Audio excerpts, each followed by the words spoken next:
All right, let's get started, guys. All right, make it happen, man. How you doing, brother? You good? Cool. There's a few more seats, guys. I think there's one right over here, and one there. We'll try to get these guys to bring in a few more because this place will probably fill in even more over the next 15 minutes. It'll be standing room only. Couldn't tell people no, man. We just got people. We brought people back. Just told them to keep on coming, man. All right.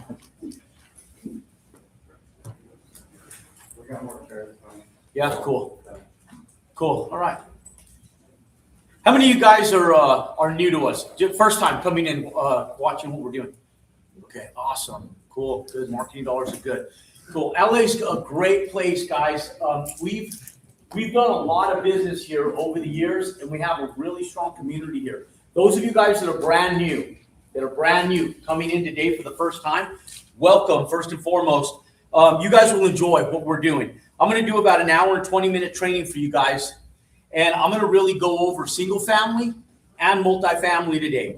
And the reason why is because I want to make sure that you guys understand where you guys need to be focusing your time.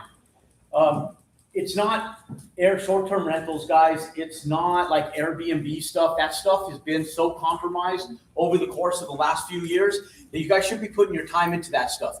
You know, fix and flips are a great place for some of you guys to start. How many of you guys have done fix and flips before? Raise your hand if you guys have done a fix and flip. How many of you guys have like a rental that you didn't really flip, but you guys have kept? Okay, cool. So a few people experience. How many people have no experience in construction or real estate? Raise your hand. Okay. Why are you here then?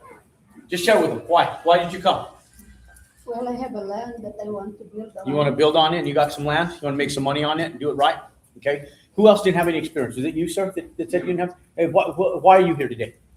Because I was born while in Yeah. what What to do with it? Okay, cool. How many of you guys are general contractors that have been building for other people for a long time but never built for yourself? Raise your hands. Okay. How many of you guys are general contractors in general? Raise your hands. Okay.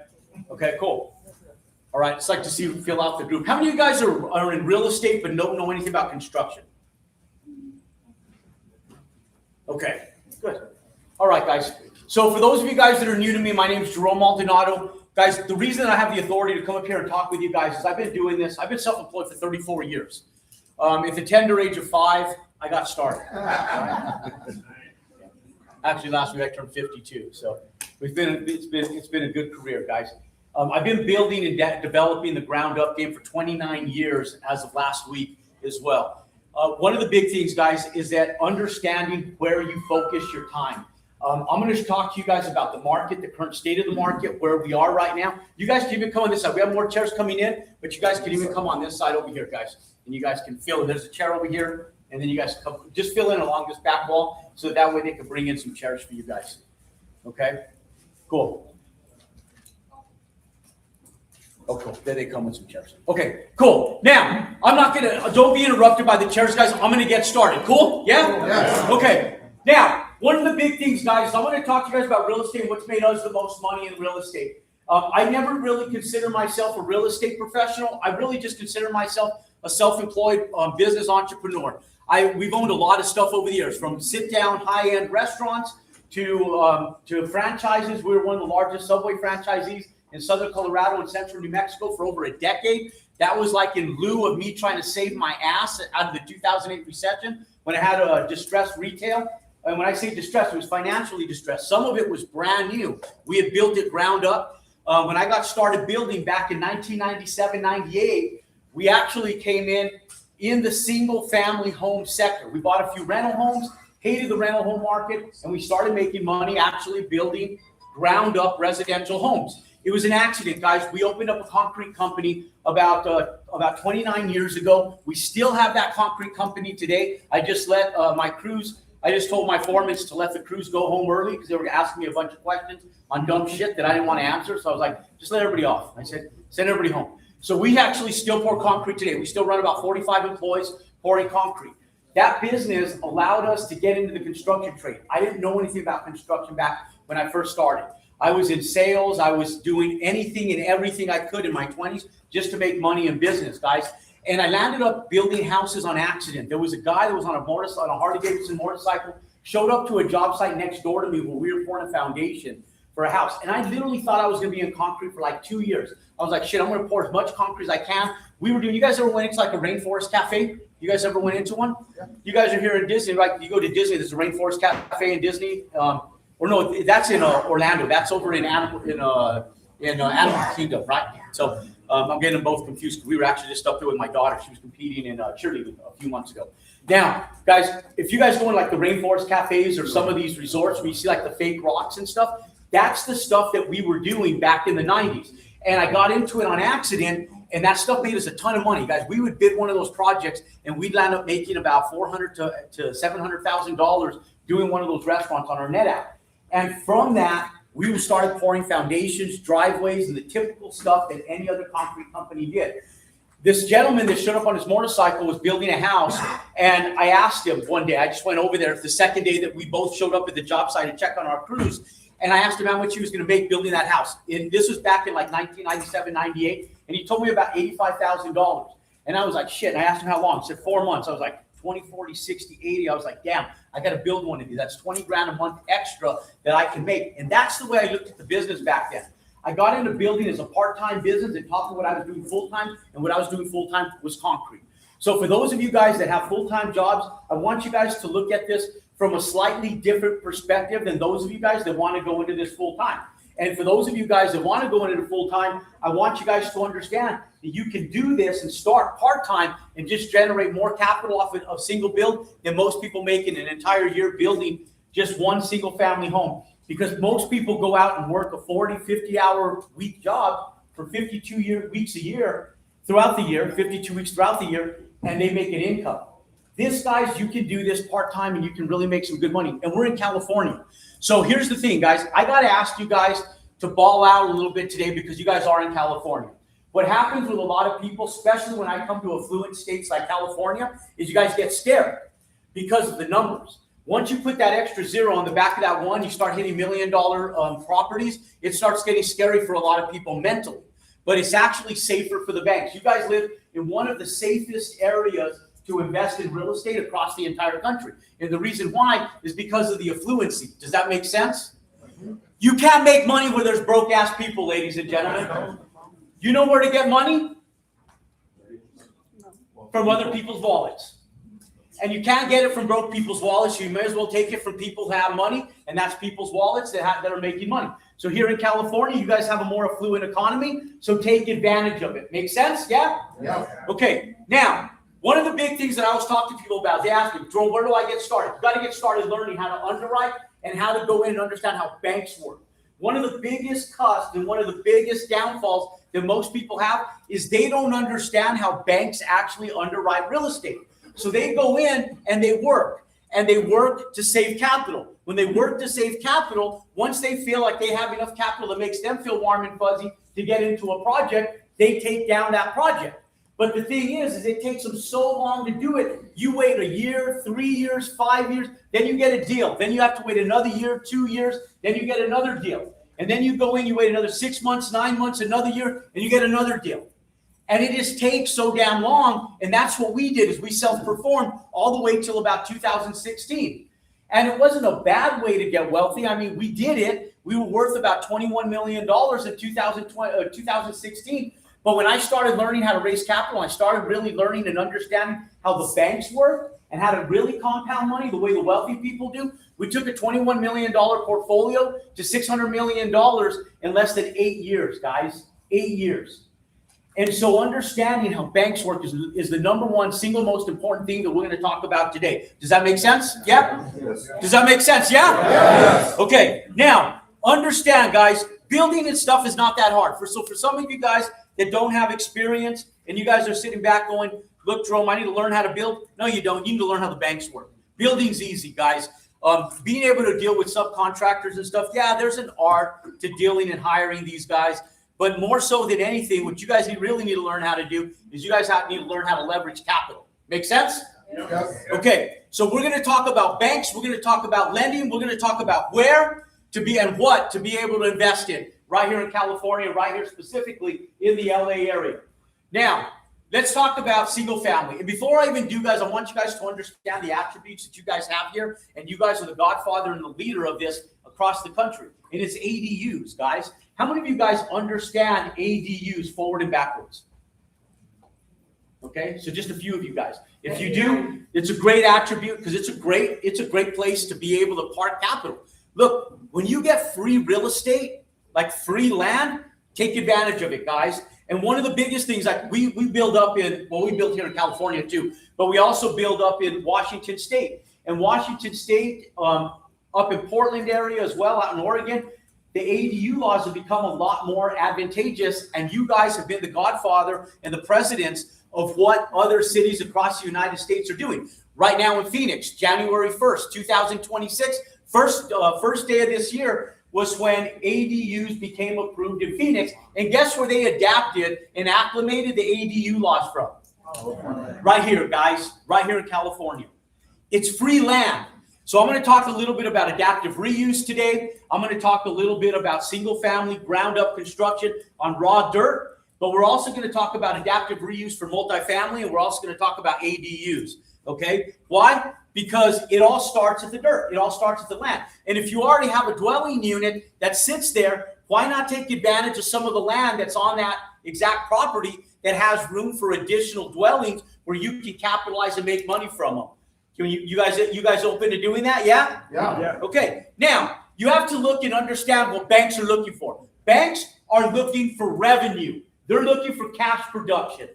Okay? So when we look at single family homes, the reason that the banks look at your credit and your debt to income ratio is because you are the single income on that house. Now, houses to live in, guys, they're not an asset. Okay, it is definitely a liability, and it is considered a luxury item to own a home. Most people were sold on the fact that when they get out of high school, they go to college, that they buy this home, and this home is an asset. It's not an asset. If it doesn't produce cash and it doesn't have revenue, it's not an asset, it's a liability. So the homes and the place that you guys park your families, that's great. Everybody should have one to park their family. But you have to understand that that's not the way banks work. That's called conforming lending. We're looking at what's called investment lending. It's real lending. It's how banks actually function. This is how large institutional firms, large institutional assets, and large institutional banks generate capital. Now, let's take a look at how that actually works in the real world. We used to do this on a whiteboard. We're going to do it on a tablet today. Okay, now, when we go in, ladies and gentlemen, I want you guys to understand. How many of you guys are interested in multifamily? Guys, getting into multifamily. Okay, cool. Good. Everybody should be interested in multifamily. How many of you guys are in here just going, shit, Jerome, I just want to make money, man. Like, just make me some money. Okay. I get it, man. We've all been, everybody sitting here has been there. It's like you get to a place, you're like, shit, I want to just make some money. Look, guys, once you realize and you have a tool that makes money, you realize that making money really isn't that hard. Now, once you make it, it's like keeping it. It's like, okay, how do I keep everybody else off of my money? The IRS, all my suppliers, everybody. Like, how do I keep everybody away from my money to park it and keep it? And so we're going to talk a little bit about that today. Now, everything that I talk about today is going to be referenced around assets and banks. Okay, so we're going to talk about lending. We're going to talk about banks, and we're going to talk about lending and assets. Okay, now, cash production is what banks are looking for. So when we look at single-family homes, everything is comp-based, okay? Everything on a single-family home, let me write a little bit smaller, is going to be comp-based, okay? This is for homes. Now, The reason it's comp-based is because there's no performance of income, because the income belongs to the person who actually owns it. Now, when we talk about multifamily or commercial assets, it's all based on pro formas. Okay? Now, a pro formas tells us how that asset performs, how much revenue it brings in, what the rents are bringing in, how much money each unit brings in, whether it's a 1-bedroom, a 2-bedroom, a 3-bedroom, what the expenses are to run that asset. It tells you what the property taxes are. It tells you what the insurance costs to run those like properties are in your local area. It tells you all of what it takes to actually perform and own one of those assets. And the real numbers based on real asset performance. These two things right here are how banks assess value. Okay? Now, when we go in and we're looking at comps, guys, the reason the comps are so important in single-family homes is because the goal is to what? Sell it. It's to sell it. You want to get rid of that house because that's where you make money.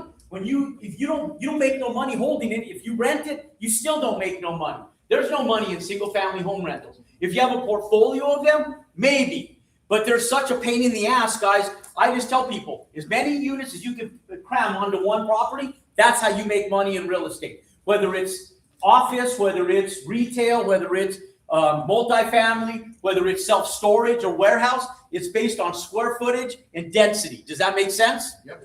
Okay, now, when we look at this, guys, I want you guys to understand how and where we're migrating to. Now, real quick, I'm going to hit this real quick. I'm not going to spend a lot of time on this right now. We're going to come back to this. But the value of an asset, okay, in multifamily, okay, is equivalent.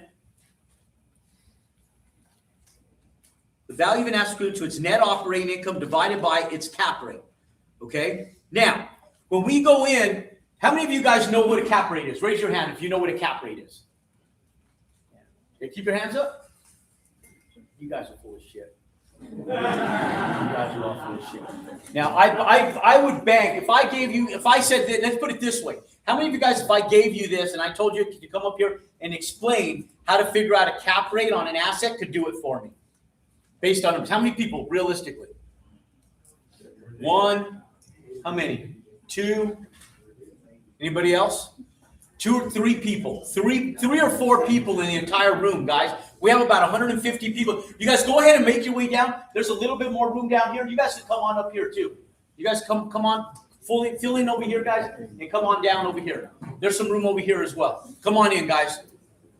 I'll cattle herd you guys in. I put the thermostat down like 65 to make sure you guys don't burn up in here. Yeah, cool. All right, cool. Now, the reason I ask you guys that is because it's the single fundamental of everything you should know in real estate, ladies and gentlemen.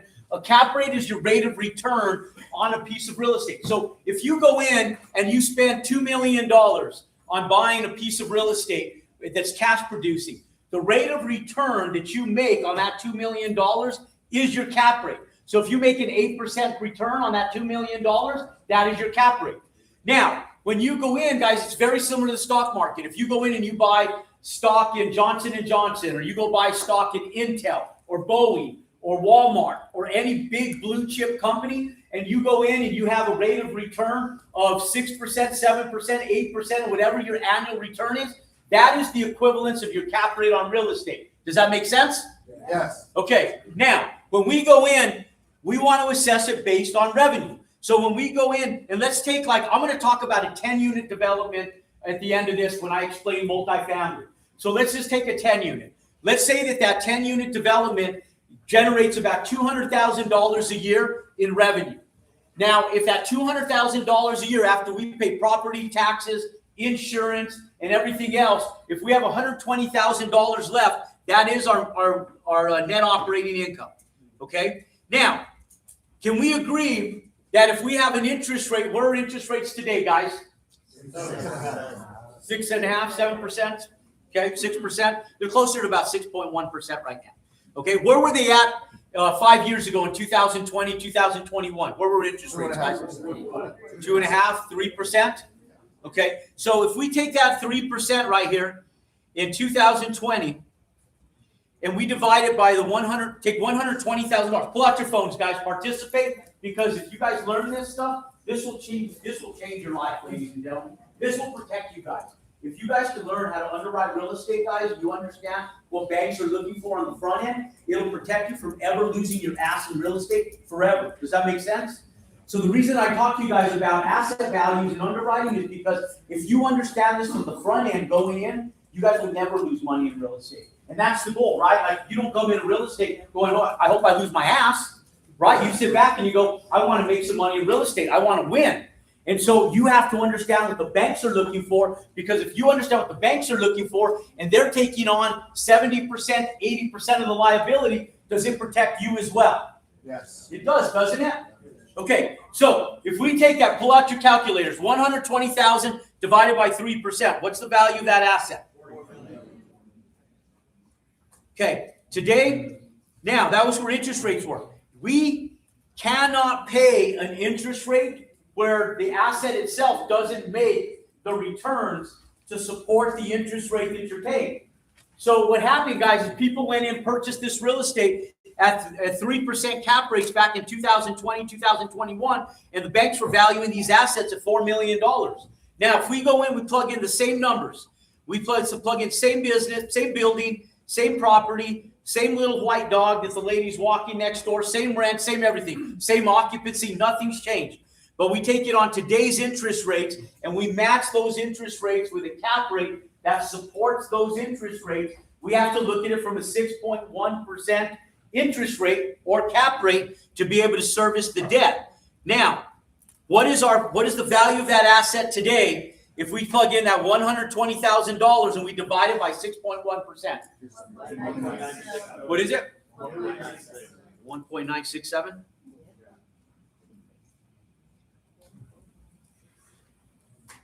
This is the value today, guys. Okay?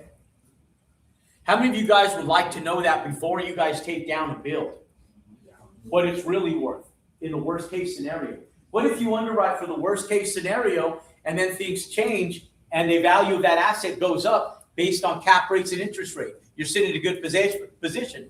But if you don't, guys, with floating rate mortgages, I'm going to tell everybody in here, when you go in and you get assets, I don't give a shit how good your interest rate is unless you can park that money there for a long period of time and just let that asset work for you. And what I mean by that is when you go in, you stabilize an asset, don't use 5-1 and 3-1 arms, guys, where you have a 3-year or 5-year fixed rate mortgage. And then after year number 5, it adjusts. And when it adjusts, if you get a good interest rate, you're screwed when that interest rate goes up. So I always tell people, if you want to buy assets long-term, even if you're going to hold them short-term, always park it in a long-term fixed rate mortgage, guys, always. Because if you do that, your shit will always cash flow. That's why we've never lost a dime in real estate. That's why every asset that we've ever built has performed. And it's because when we go in, we stabilize for the future. Does that make sense? Because how many of you guys want to get rich part-time and just do it for a few years? Anybody? How many of you guys want to get rich forever? Yes. Yeah, guys. And even if you'll get rich, just to be able to have cash flow that's protected forever. That's what it's really about. So I tell you guys this. So how we're doing it today is we're doing them through HUD loans and FHA loans. And so 90% of our builds are going through HUD or FHA. You guys just need to know that. Some of your single family builds, look at FHA. FHA has some great programs. We have some single closed loans that are 5% construction to perm loans. Guys, you won't find anything that cheap in the market. Now, let's talk about these assets. Let's revert back to single family and let's build one of these out. Let's go in and talk about how we go in and build out some single family developments. Okay? Now, this is where we're going to end. This is the goal, is to be able to end on this stuff. But we got to get the money to get there, right? We got to be able to generate the capital to get into multifamily for most people, yeah? Yes. For some of you guys that are already there, just pay attention because the lending is what I'm after here, guys. I'm after the lending. Now, here in California, guys, we're going to service the same upper middle class demographics that we service nationwide. It's just that the upper middle class here in California is a little bit different because the average price for a single family home here in California is $650,000. Most people that are buying in an affluent area that's an upper middle class area, they're paying between $800 and $1.5 million. Most of them in excess of $1 million. My niece just graduated from Pepperdine University as an attorney outside of Malibu. She lives here in Anaheim, and they just bought a 950 square foot home in Anaheim, guys. It's a cute area. It's not like the nicest area, but they paid $1.2 million for a 950 square foot home, okay, in Anaheim, okay? It's not Calabasas. It's not Laguna Beach. It's Anaheim, okay, right? You guys know it's like Anaheim, you know, okay. Yeah, I mean, whatever the reason, there's different reasons in different areas. And to my point, guys, ladies and gentlemen, you have to understand this. There's micro markets everywhere. You guys can go into your own micro market and you can sit and park yourself in your own micro market forever and never leave. Guys, I came in, I got wealthy just outside of Albuquerque, New Mexico, in a little town called Rio Rancho. Now, when I migrated back in 2008, well, I actually migrated about 2010. We built the 2008 recession really didn't hit until the end of 2008, beginning of 2009, where we really felt it.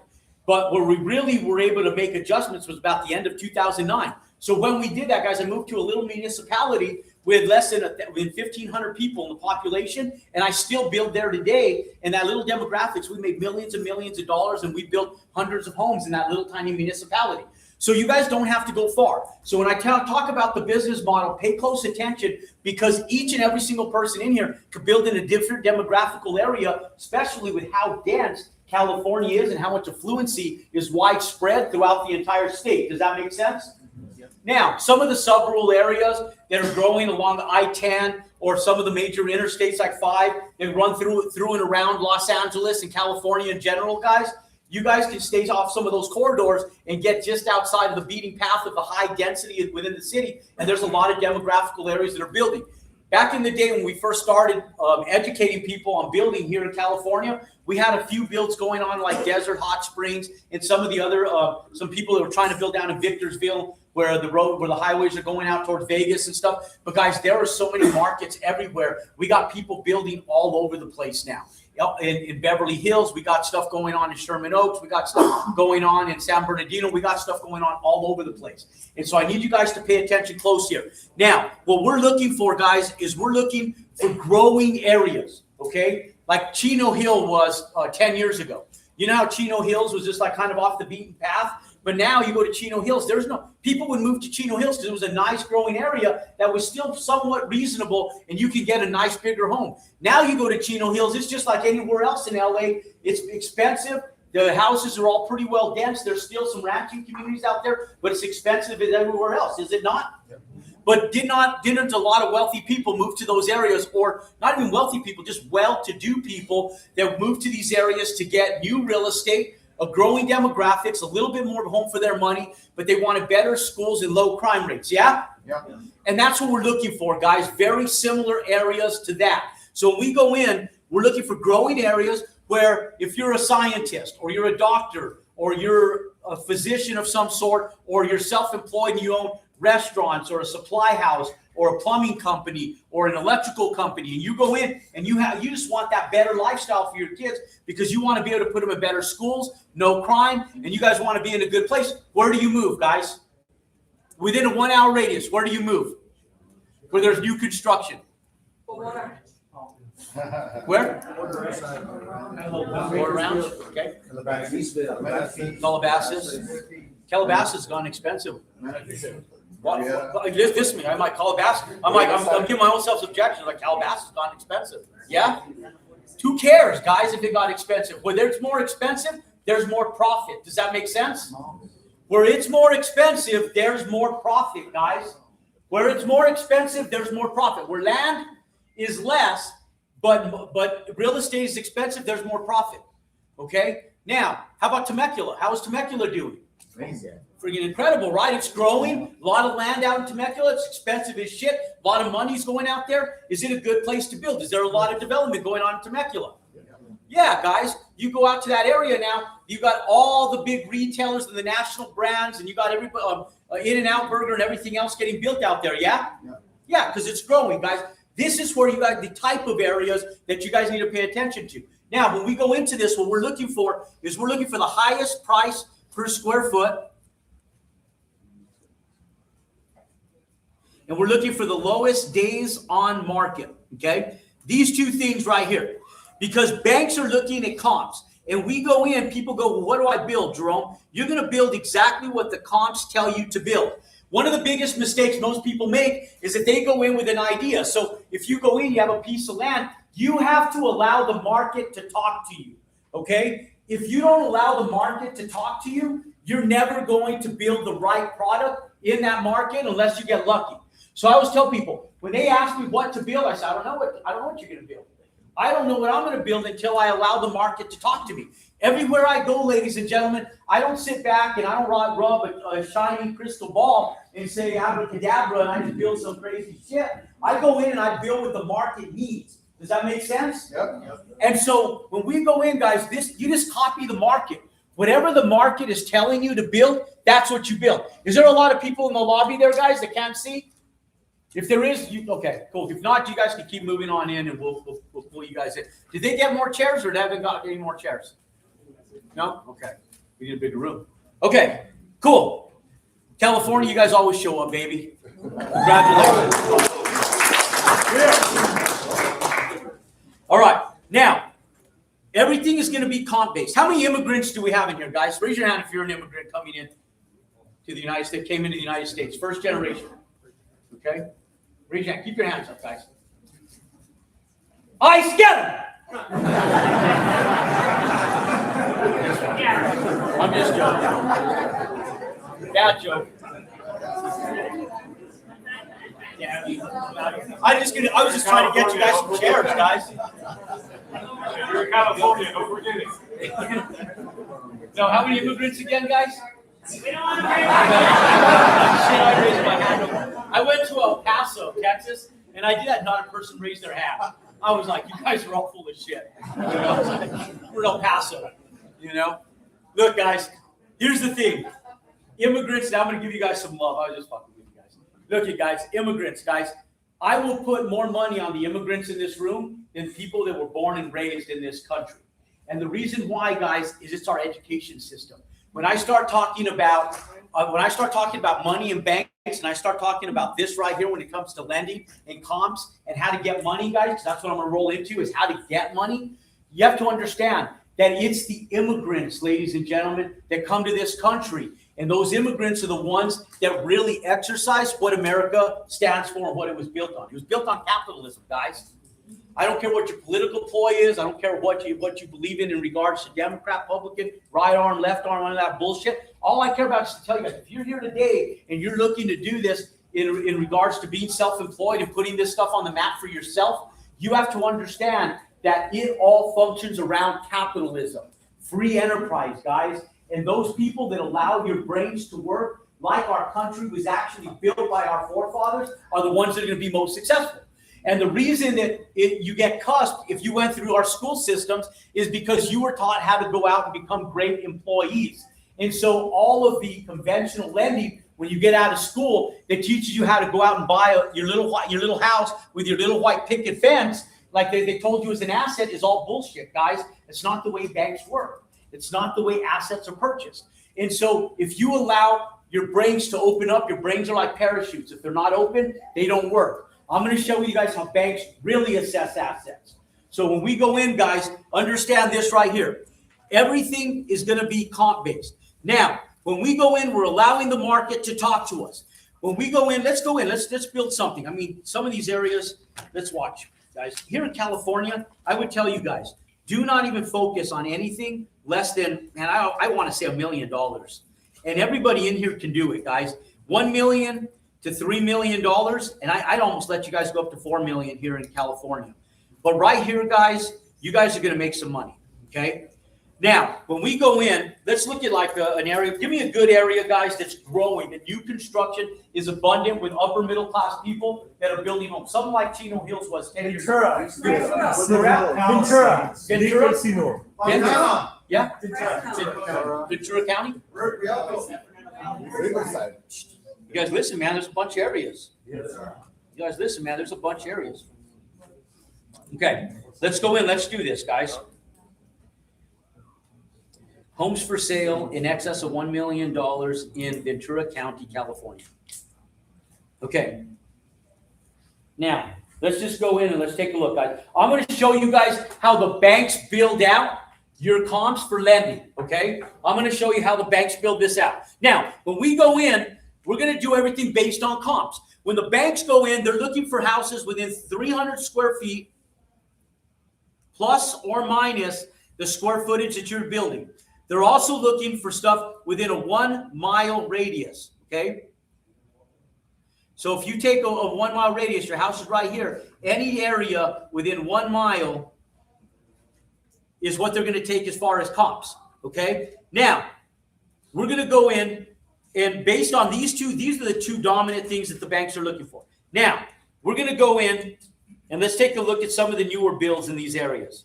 And we're going to look at price per square foot. Okay? Now, California is a little bit different in regards to what your resale price and build cost is right here in the local California area. Now, let's see if I can get some newer stuff in here. This stuff's a little bit older. Let's see. Here, I'm going to filter this out real quick. Let's go back in. Let's filter this out. Let's go to new builds. I don't care. I'm going to look at absolutely everything in there, but I just want to look at the year that it was built. I'm going to put 2024 to 2026. Okay. All right.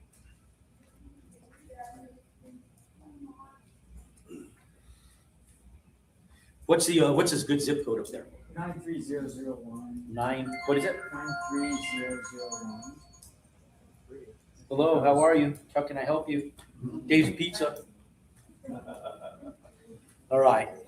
Ventura, California. Okay, so let's go back in and let's okay. Yeah, Chinese food too? Shit, man. All right. All right, let's go back in. Let's set this. Now let's go in and see our results. Okay, let's apply this.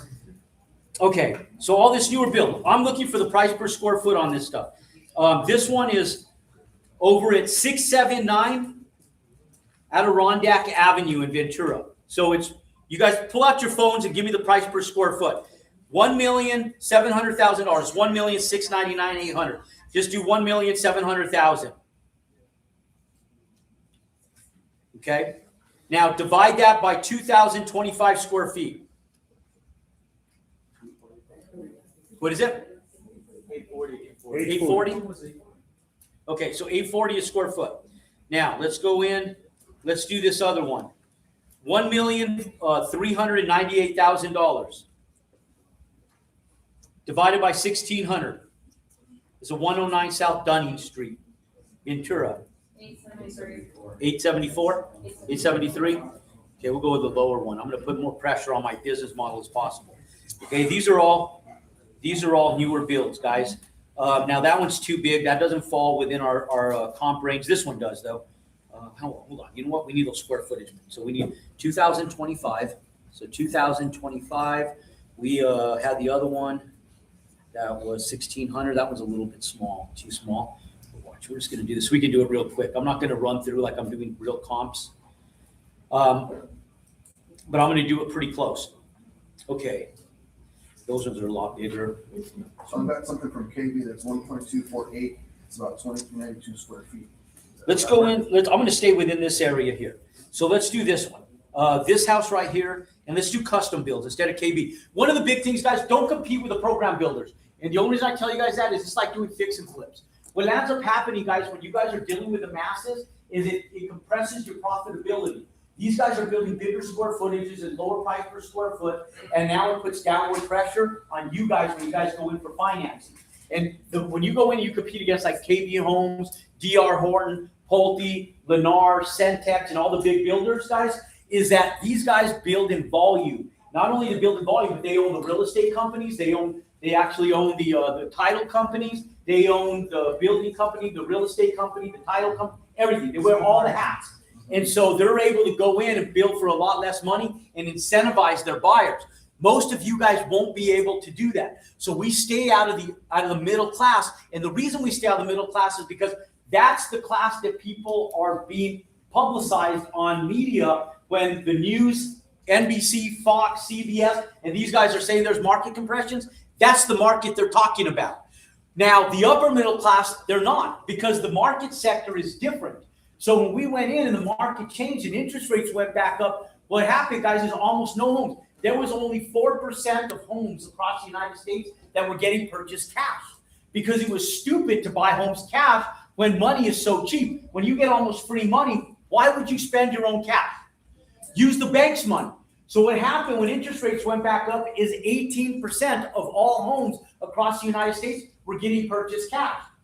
Out of that 18%, 16% of the 18% were getting purchased cash by the upper middle class. Most wealthy people don't purchase anything cash. Like, I'm not paying for it cash. It's stupid because now my liquidity goes away. Does that make sense? Yeah. So the ultra wealthy aren't paying for shit cash. The broke people can't pay for it cash, but the upper middle class will. And so that's where it went from 4% to 18%, 16% of which is in this demographics right here, which constitutes for 24% of all home buyers in the United States. Okay. Now let's look at this one more time.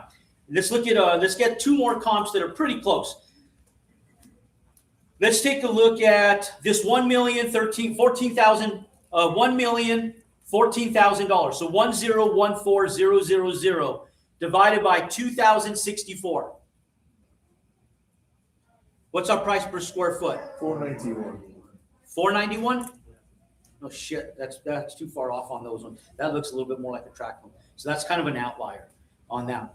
Now let's go in and let's take a look at one of these other ones that, oh, here's one. Check this out. Okay, this one. Oh yeah, those are all program homes. Channel Drive.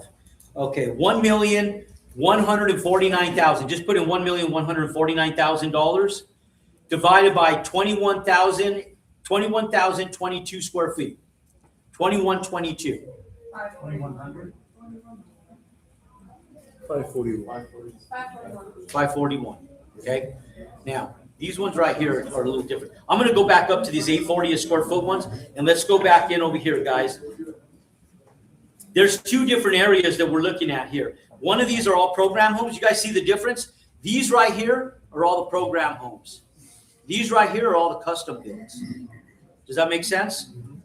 Okay, let's look at this one last one. Okay, this one's a little bigger, but I'm just going to get to my point here because this one custom build over 708 Skyview Terrace. It's a 2.5.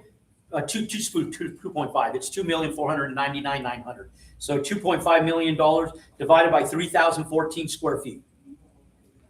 What's the price per square foot? $829. Okay. Now, here's what the bank is going to do. Okay. Now, I'm going to go off my square footage a little different. But what I'm going to do here, guys, is I'm going to take these three. The bank is going to take these three price per square feet, and they're going to divide them out. And so when we go back in, when I tell you guys, look at what the market is telling you, you take 829 plus 840 plus the 873 divided by 3, that's 847, okay? So our average price per square foot is 847, okay? So these are going to be outliers. So we're going to take 847 per square foot. This is our average, okay? Now, if we take our square footages in here, these ones, I don't have all the comps, but you're going to have a realtor. Ladies and gentlemen, I need you guys to pay close attention to me. I need you guys to listen up. When you guys go in and you guys look for land, it's super important, super important. What's up, man? It's super important, guys. When you guys go in and you guys look for land, you have to hire a buyer's broker. You're the buyer, you need your own broker. Do not use the selling broker. One of the biggest mistakes that even people in my community were making, and I didn't recognize it for a little while, was they were having problems getting offers put in the way I told them. And the reason why is because they were the seller's broker. And so you guys are going in and putting in offers with the seller's broker. They're not advocating for you. They don't work for you. Dual agency in most states is illegal. But yet you'll go in and you'll perform under dual representation where the seller's broker is representing you. Don't have the seller's broker represent you. Have your own broker that represents you. What broker? The ones that are dominant in the area you're buying in. Where are you going to put in an offer? When you go into these areas, you want to go into the market, and when you find a broker that has 3, 5, 7 listings in that market, they're dominant in that market. They know that market. That's why they have that many listings. Does that make sense? Yes. Now, you're going to go in. Your broker is going to get this data for you. That's their job, and it's free. They work for free. The seller is going to pay them for you as well. Take advantage of it. They're going to advocate for you because they know you're going to be building long term. So when you're building long term, when they go back in, you're going to be a residual customer for them. They understand how builders work. If this is an area where builders are building, there's not a builder out there, guys, that doesn't function like this. Builders aren't going out there handing cash for land as fast as they can sweep it up. I used to do that when I was younger and stupider, but when I grew up a little bit and I realized that I need to hang on to my liquidity, I started going in and I leveraged their land and I kept my money. Does that make sense? Yep. And so we control the land, but we allow them to be able to still own it while we're going through entitlements. And so as we do that, ladies and gentlemen, we're able to leverage it till we get to the lending table. The lending table is like step number 8 in the game. Have I talked about banks yet, other than explaining what they're looking for? Have I talked to you guys about loans yet? Yes or no? No, not yet, because it's not time to get a loan. Okay? And so we go in, the brokers are going to put this together. Now, the banks are going to go in and they're going to ask for comps. Now, when we go in and we do our price per square foot, we're going to do a dividend of the numbers that we get. Now, these ones are too far off based on this. So I'm going to do it just a real simple theoretical example. Your real estate broker that's working for you as the buyer's broker is going to get this data so that it looks just like the banks within 300 square feet. I don't have enough time to sit here today and go through every single comp to do this. So we're just going to pretend like we have the comps in front of us. The whole thing is I want you guys to get the concept. Does that make sense? Yeah. Okay. So if we had, let's say this is the ones like 2025, 2350. 2350. Let's say that we had that 16, let's go to that 1700 square feet on those three. And let's even take like a fourth one that's like 20. This is supposed to be a 2350. Let's say that's like 2180 on the square footage. What they're going to do is they're going to take the comps and the square footages. They're going to take 2025, bless you, to 2350 plus 1700 plus the 2180. They divided by 4. The average price, the average home size is going to be 2,064 square feet. Okay, so I'm going to build within 300 square feet of this. So let's just call it a 2,100 square foot home. So if we have a 2,100 square foot home that we're building and we multiply that, and let's be even a little bit more conservative. Let's take this 847. Let's take this down to 820. Okay. And the reason I'm being more conservative, ladies and gentlemen, is because I want to make sure that my comps are supported. I want to make sure that when I go in for lending, the banks can actually get those numbers. And so I want to make sure that if I'm going in and looking at this stuff, that I'm going to get the comps that the banks are actually going to look at. So I'm going to go a little bit, I'm going to put more downward pressure and go down to 820. Because I know I got this 829, I got this 847, so I know I can get it down at least 820. So now we're going to go in, and this is all based on lending. I might go in and execute based on the 873, but based on banks, I'm going to go in and go 820 times 2,100. That's going to give me a resale price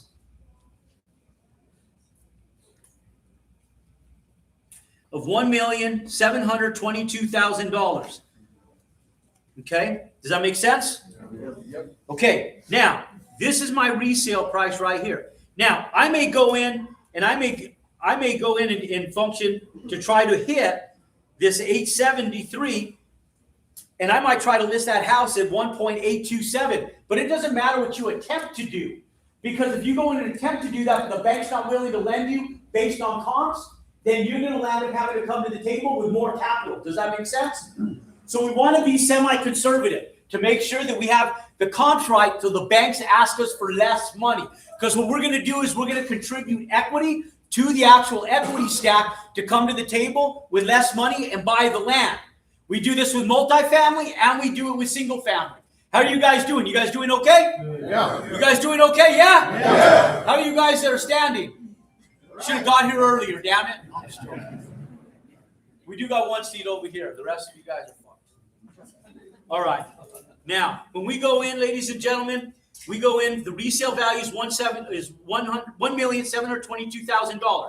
Now, when we go in and we're over $1.5 million, you guys can pay no more than 25% for the land, okay? Any resale value under $1.5 million, you cannot pay more than 15 to 20% for the land, okay? So if you sit back and you want to assess what you're getting as far as value on your land, this is how you assess it. It doesn't matter if it's selling, if it's listed for 28% or 30% of what the resale comps are. You can't pay that because the market in that area can't afford it. Does that make sense? Yes. You can only afford to pay what the market is willing to bear. And the market is only willing to bear that $1.72 million.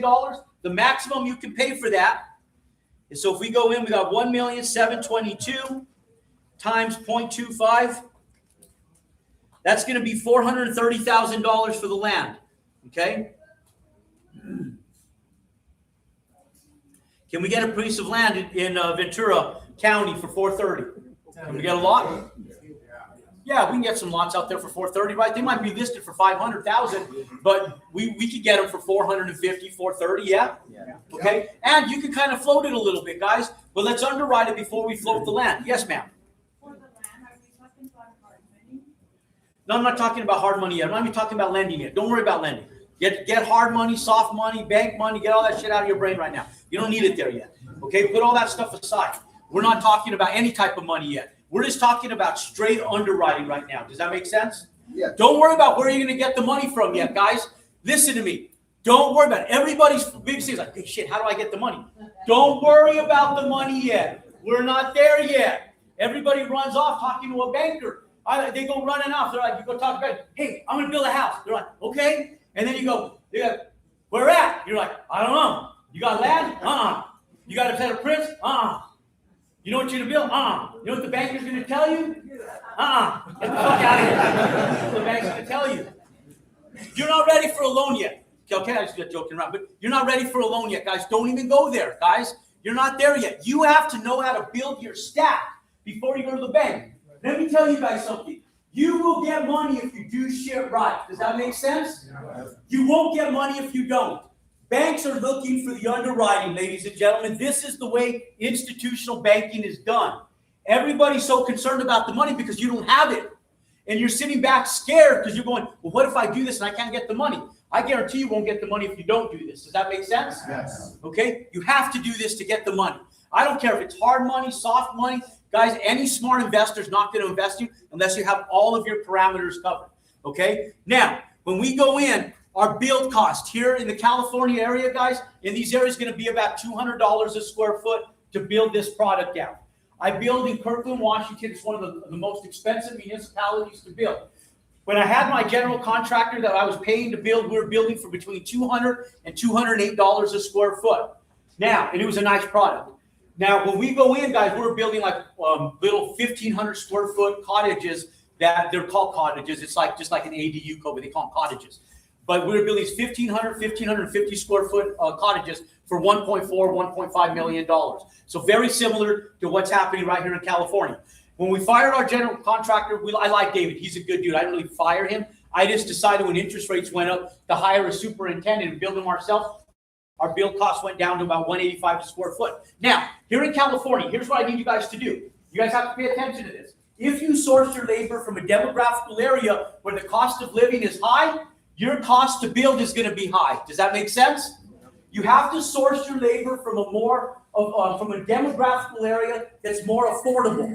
Now, when you source your labor from a more affordable demographic, your cost to build goes down. So what we did, like in Seattle area, is we didn't source labor from Kirkland, Bellevue, or Seattle. We sourced it from Tacoma, from Olympia, from Redmond, from some of the more median areas that most people live in that fall into suit with the rest of the United States. Now, California is hard because you guys really don't have that type of demographical area unless you travel a little bit outside of LA. You know, that's why like Desert Hot Springs was a hot area for our developments back when we first started building in California.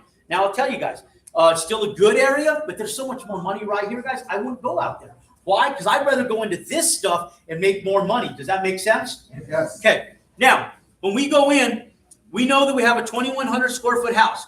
So if we take this 2,100 square foot house and we take 2,100 square feet times $200, let's go higher. Let's go 208. Most of you guys are going to have to, that was our high end on our stuff. Most of you guys are going to have to hire general contractors. If you don't have experience, the banks won't lend you money. We're going to talk about two different types of loans that will get you institutional money, guys. Two different ways to break these down. Now, so you'll be about $208 a square foot. Now, when we do that, our build cost is going to be equivalent to 2,100 times 208 is going to be 436. Let's call it 437. 437. Okay? This is our cost to build. Now, we're going to have our closing cost. Shit, let's go even a little higher. Let's go through all the way up to $300 a square foot. Let's say, because some of the coastal areas cost a little bit more. If you're out building like on the coastal areas, it's going to cost you close to $300. So let's even go a little higher. Let's take our build cost and let's push that all the way up to $300 a square foot. So we do 300 times 2,100. That's 630. Okay, so that's 630K. Now, guys, you guys can build for about $200, $210 a square foot here in California. I would not, just because I'm putting downward leverage on my business model, don't subject yourself to those costs. I have people that are building here in the California area for like 175 to 185 a square foot, but they're self-performing on a lot of the trades. You go in, you hire a general contractor, ladies and gentlemen, $210 a square foot, you're going to be at a really good place. Now, if we hit 300, you're paying all the money and you're still at 630. Now, our closing costs are going to be at about 6%. So if we take 6% of that $1,722,000 times 0.06, that's $103,000. It's going to be 103 for your closing costs. Now, lending on this, we have to get lending on this right here. We need the land and we need the build cost. So if we have $1,060,000, $1,060K, oops, my razor, 1,060,000. This is what we need right here, guys. We need this. We need this right here. That's what we need. Okay. Now, when we go in and we talk about lending, that $1 million is going to cost us about $50,000 in debt service. Okay. Now, that's on the high end. I'm not going to back into that level of underwriting today. Just understand you're going to have about $50,000. So if we go in, our total cost is 1,060,000 plus 153. Okay, 1,213,000. Now, net out is going to be, so let's take that. 1,722. It'll be 509. How are you doing, guys? $509,000. How are you doing? Pretty good. Not too bad, are you? How long's the build on that? That'll be 5 months. 5 months build, guys. 5 months. It's a 2,000 square foot house. We were building 2,500 square foot houses in 120-day builds back in the day. Labor pulls a little harder today. Right now, it's actually not, but it's a little harder today. It'll take you 5 months. But even if it took you 6 months, guys, even if it took you 6 months, how are you doing with a 6 month build and $500,000 in net profit, guys? And this is what I need you guys to understand, is that this is the reality of where profits lie right here in California. We make about $300,000 to $350,000 a build when we build that, and we make about $400,000 in the Phoenix in the Scottsdale area where we build that. But right here in California, guys, same type of build. You guys are making $500,000 on smaller homes. And the biggest thing is that we'll leverage. If this thing sells for an extra $100,000 based on this comp right here, and if your price per square foot to build, that could be $650,000 net profit. Okay. Yeah, because we're at 300. We're at 300 plus. Oh no.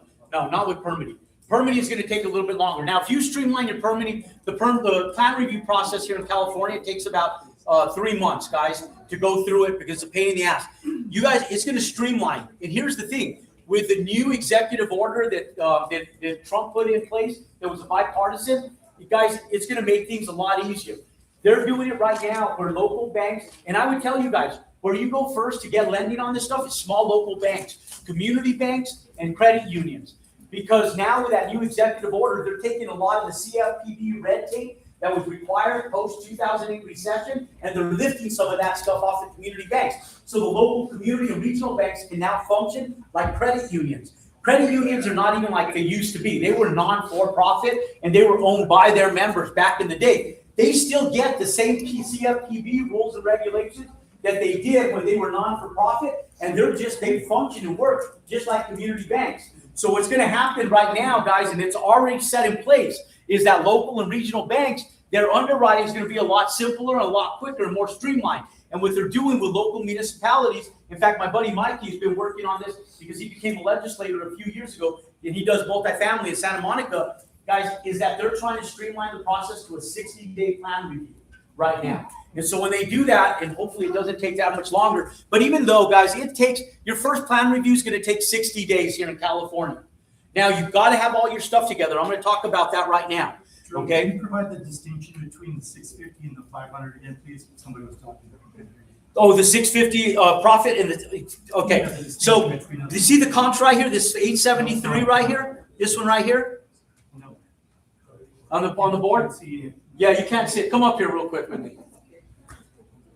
Okay? Can't see in that corner. That's the corner I spent all. See, I'm like the immigrants. The reason this shit works for me, and I was such a good entrepreneur, is I spent my days in school in the corner just like that because I couldn't read. I was dyslexic.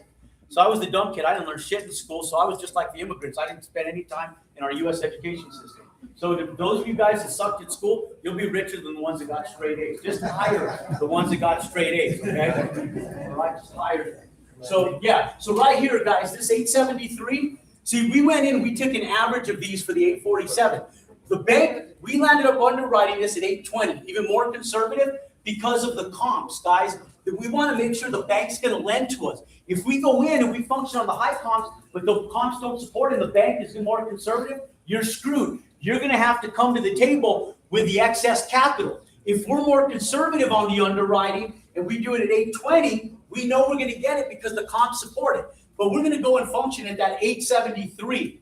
Okay? And so when we go to list it, we're going to go in and build a product similar to the 873 product because that one got the highest return. Does that make sense? Remember, lowest days on market, highest price per square foot. Now, I will tell you that if this one sat on the market for 120 days and this one sat on the market for like 20 days, shit, I'm going to sell it because I'm still making $500,000. And moving money is good money. Does that make sense? Yep. Don't get greedy on that extra $100,000. Just move that shit, guys.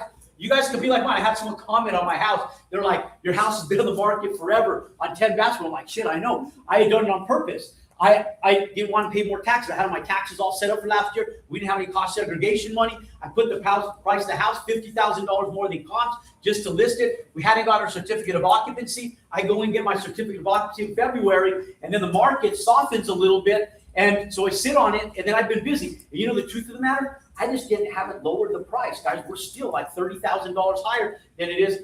But that's what's great about being wealthy, and I can just sit there and I can let you guys look at that house for a while. And it's just the truth. We build them cash. I don't have any liability. So if you guys want to bust my balls for my listings being on the market for a couple hundred days, that money's just parked there, guys. The second I want to sell it, I'll just drop the price, $20,000, $30,000, and the house will sell immediately.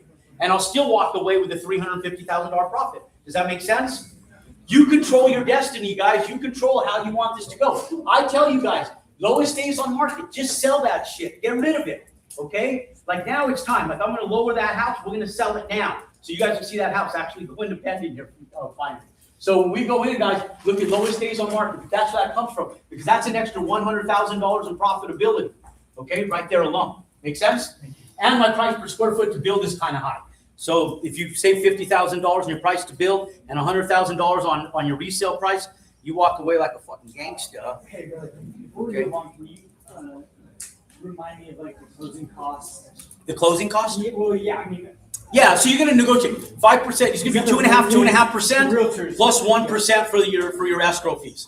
Okay, so it's going to be 6% in total. Don't pay on a house that big, guys. Don't pay 3% and then another 1%. These guys are getting paid fat, man, by 2.5% for the transaction. Does that make sense? Negotiate that. The new National Association of Realtor rules and guidelines, federally mandated, allows you to negotiate your costs for resale commissions now. So negotiate that stuff. Okay, now let's talk about getting this money. We need this $1,060,000. You guys see this right here? This is what we need. Now we're going to talk about hard money. Now we're going to talk about lending. Okay, so when we go in, we need this $1,060,000. Okay, so that's what we need. $1,060,000. Okay, now when we go in, we're going to go through the process of entitlement. Now, the first thing we're going to need is we're going to need a survey. The boundary survey is free. The topographic survey is not. You're going to, here in California, you're going to pay about $2,000 for a topographic survey. Okay. Now, you're going to need an architect. Here in California, you're going to have to use an architect, not a draftsman. And so you're going to land up paying right around $5 a square foot. So for an architect here. Most places in the country, guys, $1 to $2 for a draftsman. We'll do it. Here in California, $4 to $5 a square foot for an architect, because you guys, the architects here in California, have more responsibility. It's almost like permitting a commercial project. You got to get a landscape architect. They have to deal with the engineers and the trade engineers. So it's more work for them. So when we go in, we're going to go, what was that house size? 2,064 square feet? 2,100? So 2,100 square feet. So we got 2,100 times $5 a square foot, $10,500. Okay. Okay. Now, then we're going to need our engineers. We're going to need a civil engineer. We're going to need an electrical engineer. We're going to need a structural engineer. And we're going to need your electrical, mechanical, civil, mechanical, plumbing, and mechanical, P&M. Okay. Now, your civil engineer is going to cost you about $4,000 to $5,000. Let's call it $5,000. Your electrical engineer is going to take your energy credits. Here in California, guys, you have to understand your cost to build is also higher because you guys have to get 5 energy credits. To hit the 5th energy credit, you have to put solar on your houses. A house that size, it'll only cost you someplace in the neighborhood about $16,000 to $17,000 to get solar on that house. Get estimates on it. When you're dealing, this is where you go back to your program builders and you poach their subcontractors. You go into those subdivisions because when you're going in and they're DR Horton, Pulte, and all these guys are putting solar on all their houses, that's where you go in and source your labor on it. When we were building in Desert Hot Springs, that's exactly what we did. And we're paying between $14,000 and $17,000 per home, depending on the size of the home and how many panels we were putting on the house. Does that make sense? Yes. Okay. So, and that's all of that extra cost per square foot that you guys are paying in that $300 as well. It's already baked in there, guys. But we're going to need an electrical engineer to do that. It's going to be another $5,000.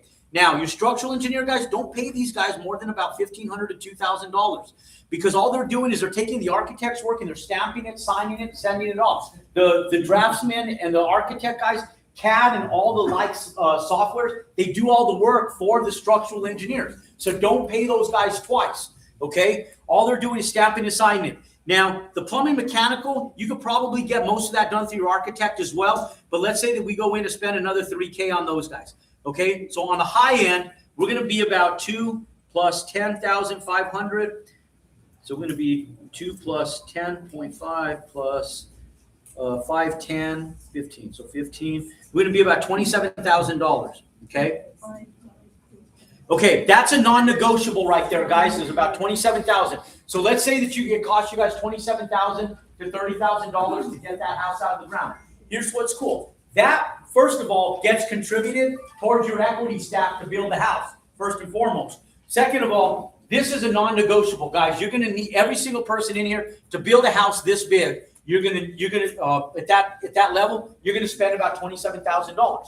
Now, if you don't have $27,000, you better pay the fuck attention and clean out your ears because you need this more than anybody. Does that make sense? And not to be rude, it's just the reality of it, guys. And not to be rude, I'm just being dead honest. Now, here's the thing, ladies and gentlemen.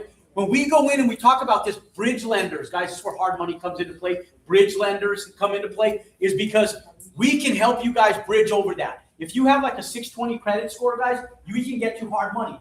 I explain it like being a freshman in college. How many of you guys went to college, guys? Even just took a few years in college. Shit, not that many of you guys. How many of you guys went to college? Okay, there we go. Okay. Yeah, it's usually about 40% of the room. Now, look, guys, when you guys go in, and it's your freshman year in college, you're registering for your classes, and you go in, and after you go to the registrar's office, get all your classes, you go to the bookstore to buy your books. What's sitting at the bookstore with a nice little black tablecloth like this? What's sitting there? Credit card app, Visa, MasterCard, Discover. And guess what they're doing? They're giving a freshman in college, no credit, no job, no business with a credit card, a $5,000 credit card the day they sign up for college. Business lines of credit are available to every single one of you guys sitting in here, and they're more abundant than they are for freshmen in college. You go in, ladies and gentlemen, you realize, true statistic, 95% of companies that start in America in year number one, they fail. Only 5% of them make it.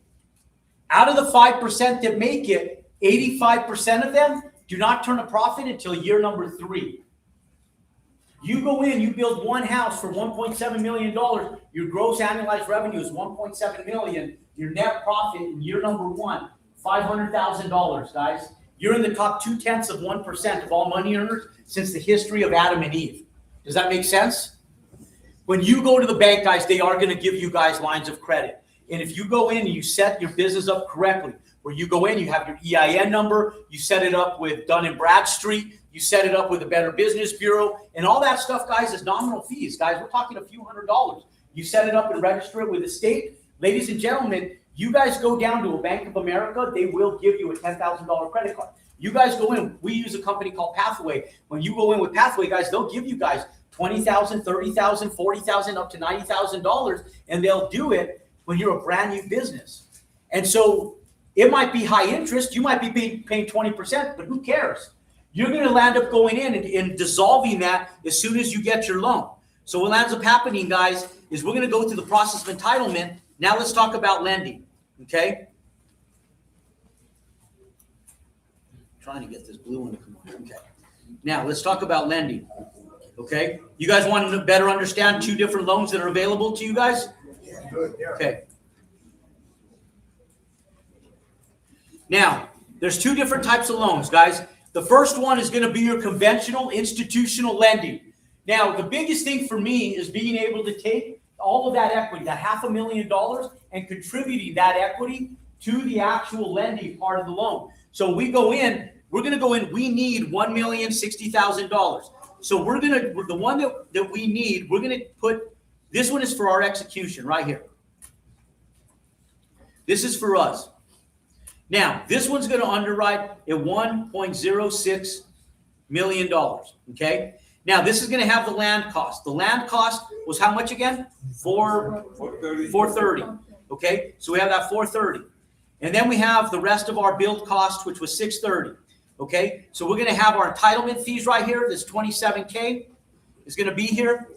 We're going to have our land cost, our dirt work. We're going to have our foundation. We're going to have our framing lumber, trusses, electrical, mechanical, plumbing, cabinets, flooring, drywall, insulation, landscaping, driveways, everything all the way down. It's going to come out to be that $1.06 million. Now, we're going to go back, and this one right here is going to be for the bank. Now we're going to go back to comps, okay? Now, this asset is going to comp out at $1.7 million based on this, on the average of $840 a square foot. We actually used $820. Now, if I go in and reduce that more, just because I want to be, again, more conservative. Here's what happens, guys. If we're not conservative, we overinflate, we have to come up with a variance of that inflation towards your contribution. Does that make sense? Yep. So if you land up going overboard by $100,000, you're going to have to come up with $100,000 at the closing table. That's why these spreadsheets, guys, are so damn important, because understanding how to manipulate these spreadsheets and how to massage these correctly are the single most important thing in lending, both in multifamily and single family. If you guys don't understand how to massage these based on comps, it can be detrimental to how you actually get your lending. The reason that I talk about these spreadsheets is because it's super important. You can go in and get one of these spreadsheets, guys. These aren't magical. You can go in and get a spreadsheet like this from any bank across the United States that does construction lending. They all have them. So don't steal mine. You can get them anywhere, okay? So when you go in, ladies and gentlemen, mine are a little better except every single line item. I will not allow you guys to forget a line item that's on there. So if you go through it, you take that set of prints, the entitlements, your plans that you guys just finished, and you put them out to bid. And if we say we have a budget that we can't go over $300 a square foot, we're going to go in and we're not going to stop putting our project to bid until we hit $300 a square foot or less. Does that make sense? Yes. Okay? That's how we protect ourselves. We know what our cost to build is before we go in. We're not worried about inspectors because we're doing shit right. We're not buying a fix and flip, trying to finish electrical before the electrical inspector shows up unannounced. And if he shows up unannounced, you guys sit back there, fix it, flip it. It was like that when I bought it. And all these still have the little blue boxes with the little tags from Home Depot on them. They're like, they were like that.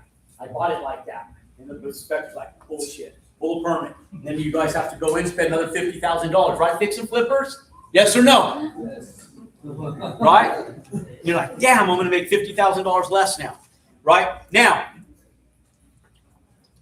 when we go in, guys, now we have these filled out. Okay? Let's say that we go in and we underwrite this at 1.65 million. Okay? I want to be more conservative. So now I'm going to underwrite this at what did I say? 1.65 million. Okay? $1 million. Now, I just want to make sure I don't go over, but I want to test this first before I go in because I want to make sure I have enough money because you don't want to be short either. Because then if you're short, guess who has to come up with the money? You do. So there's this balance, right? You don't want to go too high because if you go too high and comps don't support it, you have to come up with the money. You don't want to go too low because if you don't have enough to finish the bill, guess who has to come up with the money? You do. So there's this sweet spot in the middle. That's where banking and lending gets precious. That's where banking and lending is super important because if you can balance that before you go in, that's how you can contribute your equity so that you don't have to come up with as much money out of pocket. And any money that you do come up with out of pocket, you can reimburse yourself in the first 30 days of you building where you're $0 out of your pocket within your first 30 days. Does that make sense? Yes. Okay, no matter which of the two loans you get. So now we're going to go in, we're going to shop for term sheets. Now, when we go in and we shop for term sheets, I would recommend that every single person in here goes in and buys an Experian account that you can lock your credit. The reason why is then you don't have to tell the banks anything. You can fill out the applications. You don't have to worry about them hitting your credit because the second they try hitting your credit is locked. So it doesn't affect and ping your credit. So if you guys go in with Experian, it's literally that simple. You log into your app, you go into lock credit, you press the little button, boom, credit's locked. They can't run your credit. Make sense? Mm-hmm. Now you go in, guys, because we want to go in and shop term sheets. We don't even want the lenders. We don't even know if we're going to use them yet. We go into and we talk to 20 lenders. 6 of them may only be the ones that do construction lending that we're looking for. Now, out of those 6 lenders, one of them might sit back and tell us that they require that we have our general contractor on the loan. I'll tell them no way. So that bank gets X'd out of the equation immediately. So now we maybe have 4 banks left. Out of the 4 banks, which ones have the best terms? Which ones have the most leverage? Which ones are going to give you the most amount of money? So if we go in and one of them says, we'll give you 75% loan to value or loan to cost. Now we go in and let's say we go at 75% of this number. Can we afford to build? We take $1,650,000 times 75%. So we take $1,650,000 times 0.75. That's 1.2. So this is $1.23 million. Okay, is what your proceed amount is going to be. Do we have enough to build? Yes or no? Yes. Okay. Now, how many of you guys are worried about the interest payments on that loan? How many of you guys are worried about it? Come on, guys. Only 2, 3, 4 people? Everybody, man. I mean, you guys ever serviced debt on a $1.7 million bill before? No, it's something that worries you, right? How much is that debt going to cost you? $50,000, right? Yes. Okay, it's going to cost us $50,000. what we're going to do is we're going to do a reduction of proceeds. The bank is going to do what's called interest reserve. They're going to take it from your proceeds, and they'll do it through what's called interest reserve. So they'll take $50,000 from the 1.23 million that you're going to get from them. So now you might get that $1.23 million, but you're going to subtract $50,000 from it, and they're going to give you they're only going to give you $1.187 million is what the bank's going to give you, because they're going to reduce it by $50K to service the debt service. Does that make sense? So now you have 12 months to build the house, get that thing sold, and you don't have any payments. You're paying for it. They're just taking it from your proceed amount. That amount of your loan is still the $1.23 million. They're just taking it from your actual proceed amount that you can draw on. Does that make sense? Yes. Yes. Okay. Now, when we go in, your first contributions are going to be land and reimbursement of that $27,000. You can either contribute that $27,000 or you can get it reimbursed.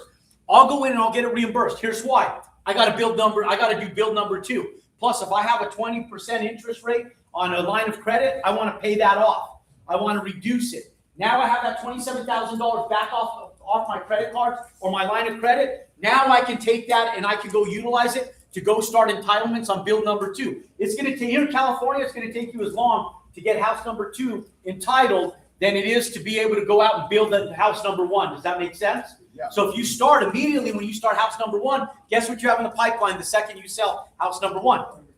Permits for house number 2. So there's never a downtime. You just revolve it right into house number 2. Okay? Now, that's the first type of loan, guys. Now, it's not going to work out that perfect, guys. There's going to be some banks that'll say, well, we're only going to give you 70% of the value of the land, and we'll give you 80% of the build cost.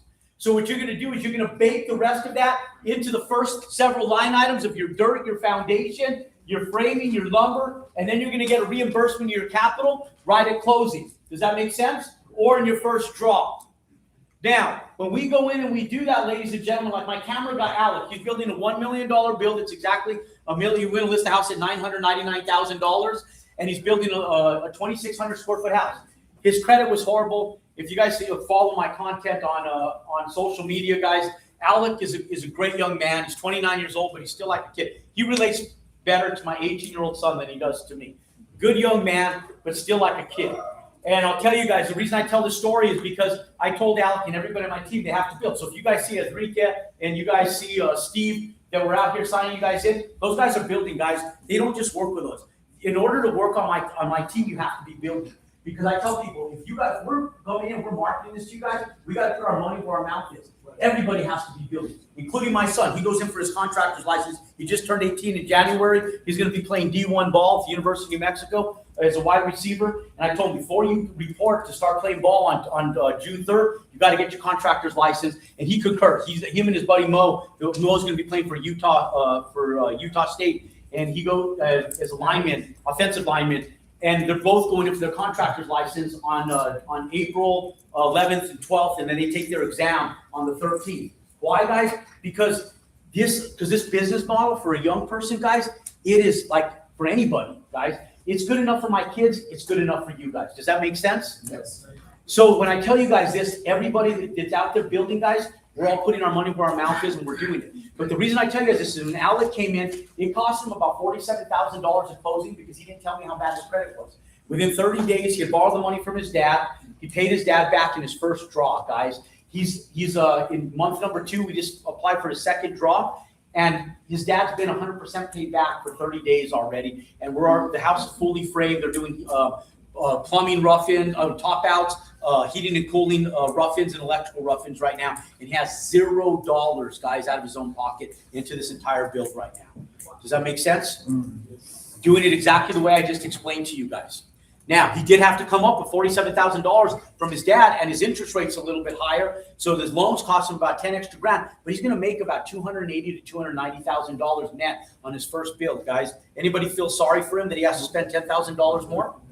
No, guys. I mean, it's life transformational. Here's the second way you can do the loan, okay? We get rid of this one completely, okay? We get rid of this one completely. And there's a 5%. One-time close. It's this 5% loan is a one-time construction to perm loan, okay? It's 5% of your actual cost, okay? So it's 5% of cost. Pull this down. 5% of cost, guys. And so if our cost is $1,060,000, our out-of-pocket cost, our out-of-pocket to close on this loan is $1,060,023 times 0.05, $53,000. Now, here's what's cool, is this $27,000 can get contributed to this $53,000. So to come to the closing table, you're going to end up having to come to the closing table with about $23,000, give or take, in order to close on that loan. Now, $53,000, you guys can go in and build a $1.7 million build with a 5%, with a 5% down on a construction to perm loan, ladies and gentlemen. Those loans are available for you guys. Go ahead. That's an FHA loan, right? It's an FHA loan, correct. It's a construction to perm loan. And there's local municipal banks that are on an FHA, and they'll try to match those too. Some of these loans, guys, if you're a veteran, guys, those VA loans, you guys can come out of pocket with 0% out of your own pocket, and you don't even need the 5%. But with 5% down, guys, of cost, 5% of cost, so it ends up being 20% of gross. And so if you look at it from a 5% of cost, FHA and the federal government is still looking at your comps, so they're looking at a 20% of retail. Does that make sense? So we know how they do it at 5% because they're still looking at it at 20% of retail. Now, what we'll end up doing, and I work with my team on, is if we have $27,000, we're going to have this $53,000 out of pocket. Why not go in and just inflate that? We got enough equity. So if we go in, ladies and gentlemen, and we inflate this to $1 million, so if we take this $53,000 and we add that to the plus the $27,000, so we don't even have to actually get it. We can get a contribution back on that $27,000. Just keep that in there. So if we add $27,000 back in, so we can get that out. So we have $80,000 more. Plus we have the $1,060,123. We're going to underwrite this at our cost to build at $1,140,000 is going to be our cost, so that we can go back, get our $27,000 out, our $53,000 out, and we still have our net profits in there, and now we're $0 out of pocket, even on a 5% construction to perm loan in our first 30 days. We're going to bake that extra $80,000 on our spreadsheet into the land. We're going to bake it into the dirt work, the foundation, and the lumber cost. Does that make sense? Mm-hmm. So we pull our draw, guys. Here's the way these spreadsheets work. Once the bank's going after what our total cost is, guys. They want to know within a threshold of reasonability that this build can afford itself and you can afford to build it within a threshold of reason. So what the bank's going to do is they're going to land up approving this spreadsheet when you go in. You're going to have high bids on your foundation for that little 2,000 square foot house that are going to be as high as $50,000. You're going to have other bids that are as low as $35,000.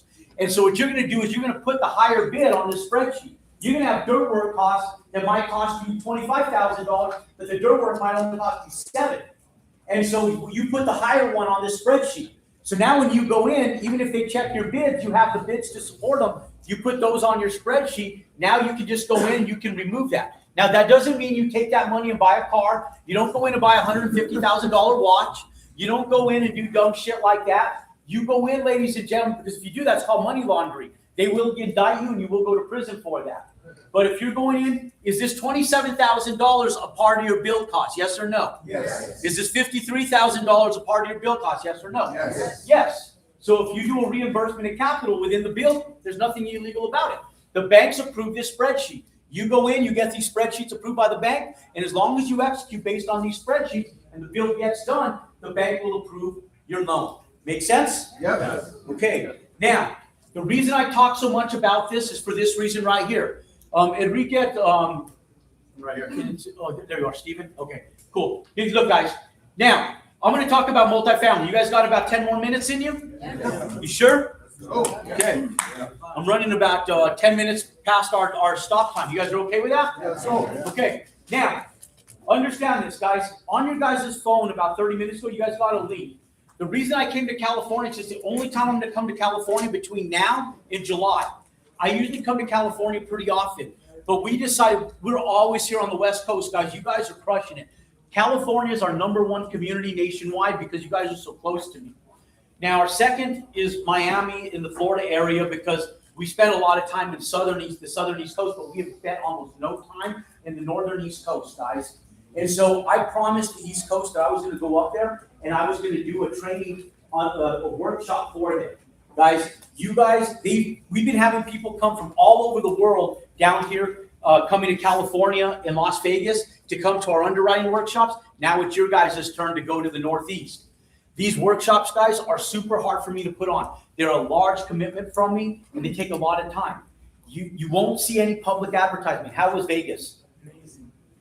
What did you guys learn in Vegas, man? A lot. You still learning from what you guys took away? In Vegas, still a lot to learn, isn't there? So much. Yeah, so much to learn. But now do you guys have the resources to do so? Yeah, times a million. And it takes time, guys. How many of you guys thought today you guys were going to come to some training and then network and stuff and not even leave with nearly as much value as you guys got today? Okay? How many of you guys got a shit ton of value today? Say yeah. Yeah. Look, guys, my biggest thing is I'm incentivized to see you guys kick ass, okay? I raise capital through you guys. And so when I go out, most of my builds, guys, are like $50 million, $70 million builds now. All my shit's institutional builds. Everything that I do is institutional. You guys are a 2-year investment for me. 2 years from now, you guys, a lot of you guys in this room will be in a position to invest in some of my builds. Because if you look, I was wearing one of those shirts earlier. If you look at Steven's shirt, it says resume up. Do that double buy. That resume up, guys, you guys cannot get lending unless you can resume into the loan for the banks. So even if you want to build multifamily that's in excess of like 15, 20 units, it doesn't matter how much money you have. If you go in and you don't have experience, you can't build it. So what ends up happening, ladies and gentlemen, is you have to resume into those projects. How do you resume into them if the banks don't allow you to even get into them? You have to invest into them. And as a limited partner, you have to invest into somebody's projects that gives you that bandwidth. That's my stuff. And so who better to invest in than somebody who helps you go out there and make money, guys? And so iron sharpens iron, guys. The biggest thing for me is that if I teach you guys how to do this right, and I teach you guys how to go out and make real money developing, I know that I have long-term loyal investors in my developments because now you guys need to invest in them in order to go in and get to the next level to get a larger multifamily.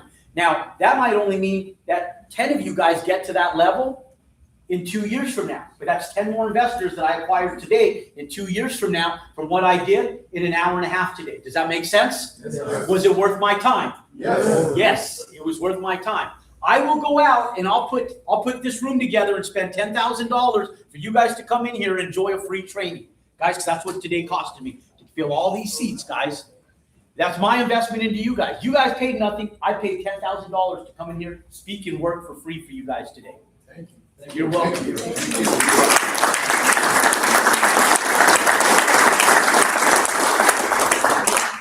Here's the thing, guys. Iron sharpens iron. Understand it. When you guys come in and you guys do this, you guys have to come in and do this right.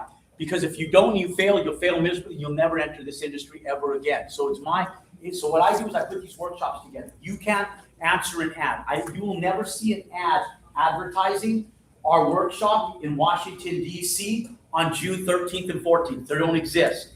The only way that you can attend the underwriting workshop in Washington, D.C. on June 13th and 14th is you have to attend and show up to one of these free events. Does that make sense? Because then you don't understand. And there's only 350 seats. 350 seats is still a lot of people, isn't it? Still a lot of people. But it's a lot less than my 1,000 plus. Where is Esmeralda? Who's been to my big events in Las Vegas? Who's been to my big events? So there's over 1,000. There's Angel back there. I love you, man. So yeah. When you go in and there's 1,000 people in the seats, it's tough for me to touch every person. But 350 people, we do a pretty damn good job going around that audience and working with all of you guys, don't we? Amazing. Yeah. So when we go in, guys, I spend 2 days with you guys, and we underwrite this stuff from start to finish. We touch every single part of the underwriting so that you guys can go in and understand how to walk away getting lending on projects, guys.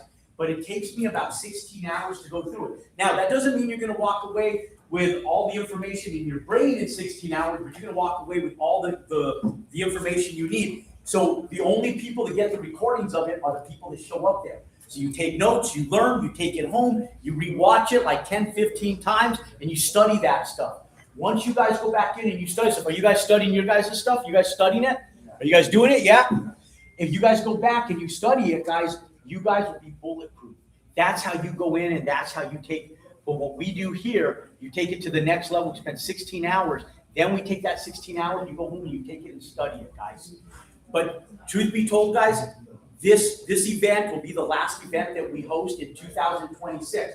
And the reason why is my kids are just busy, guys.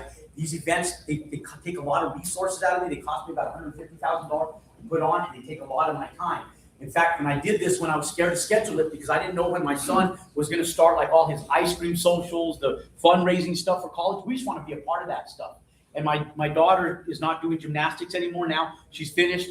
My kids are both nationally ranked gymnasts, and my son is now went off to play D1 football, and my daughter is now running track, and she's doing indoor track in the summer. So I was like, I might have to miss one of her things. I hate missing my kids' stuff. But I scheduled it anyways, guys, because I was like, okay, I don't know what this indoor track thing is going to do. And since it's not like her season stuff, I went ahead and scheduled it. But I will not miss any of my son's football. And I don't know when his bye weeks are. We don't know when playoffs are going to be. And so in 2026, this will be the last and final underwriting workshop for the entire year of 2026. Don't wait till 2027, guys. Get started doing this so we can have builds, and you can already be building houses and moving into multifamily, if not going straight into multifamily right away. Because that's a big question. It's like, should I go into single family? Should I go into multifamily, or should I go into single family? You go into either one.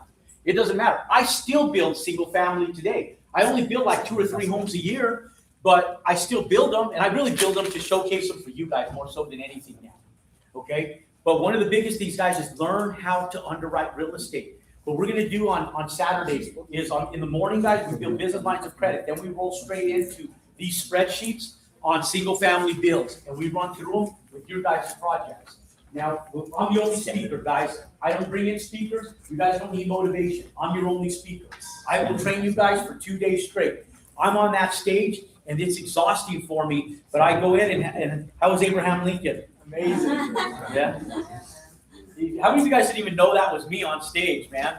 When you first came out, like when you guys found out it was me, it's like I started talking like, holy shit, that's Jerome on stage.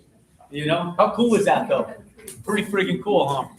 So you guys don't even know what we're talking about. You guys just have to show up to understand what we're talking about. Because Abraham Lincoln ain't showing up to this one. It's someone different. Okay? I'll just leave it like that. I'll leave it at that. Now, when we go in, guys, we do these for residential in the morning. Then lunch is on me. I rent out an entire restaurant. I feed you guys good, healthy food. Salad, steak, fish, everything. I pay for that for you guys.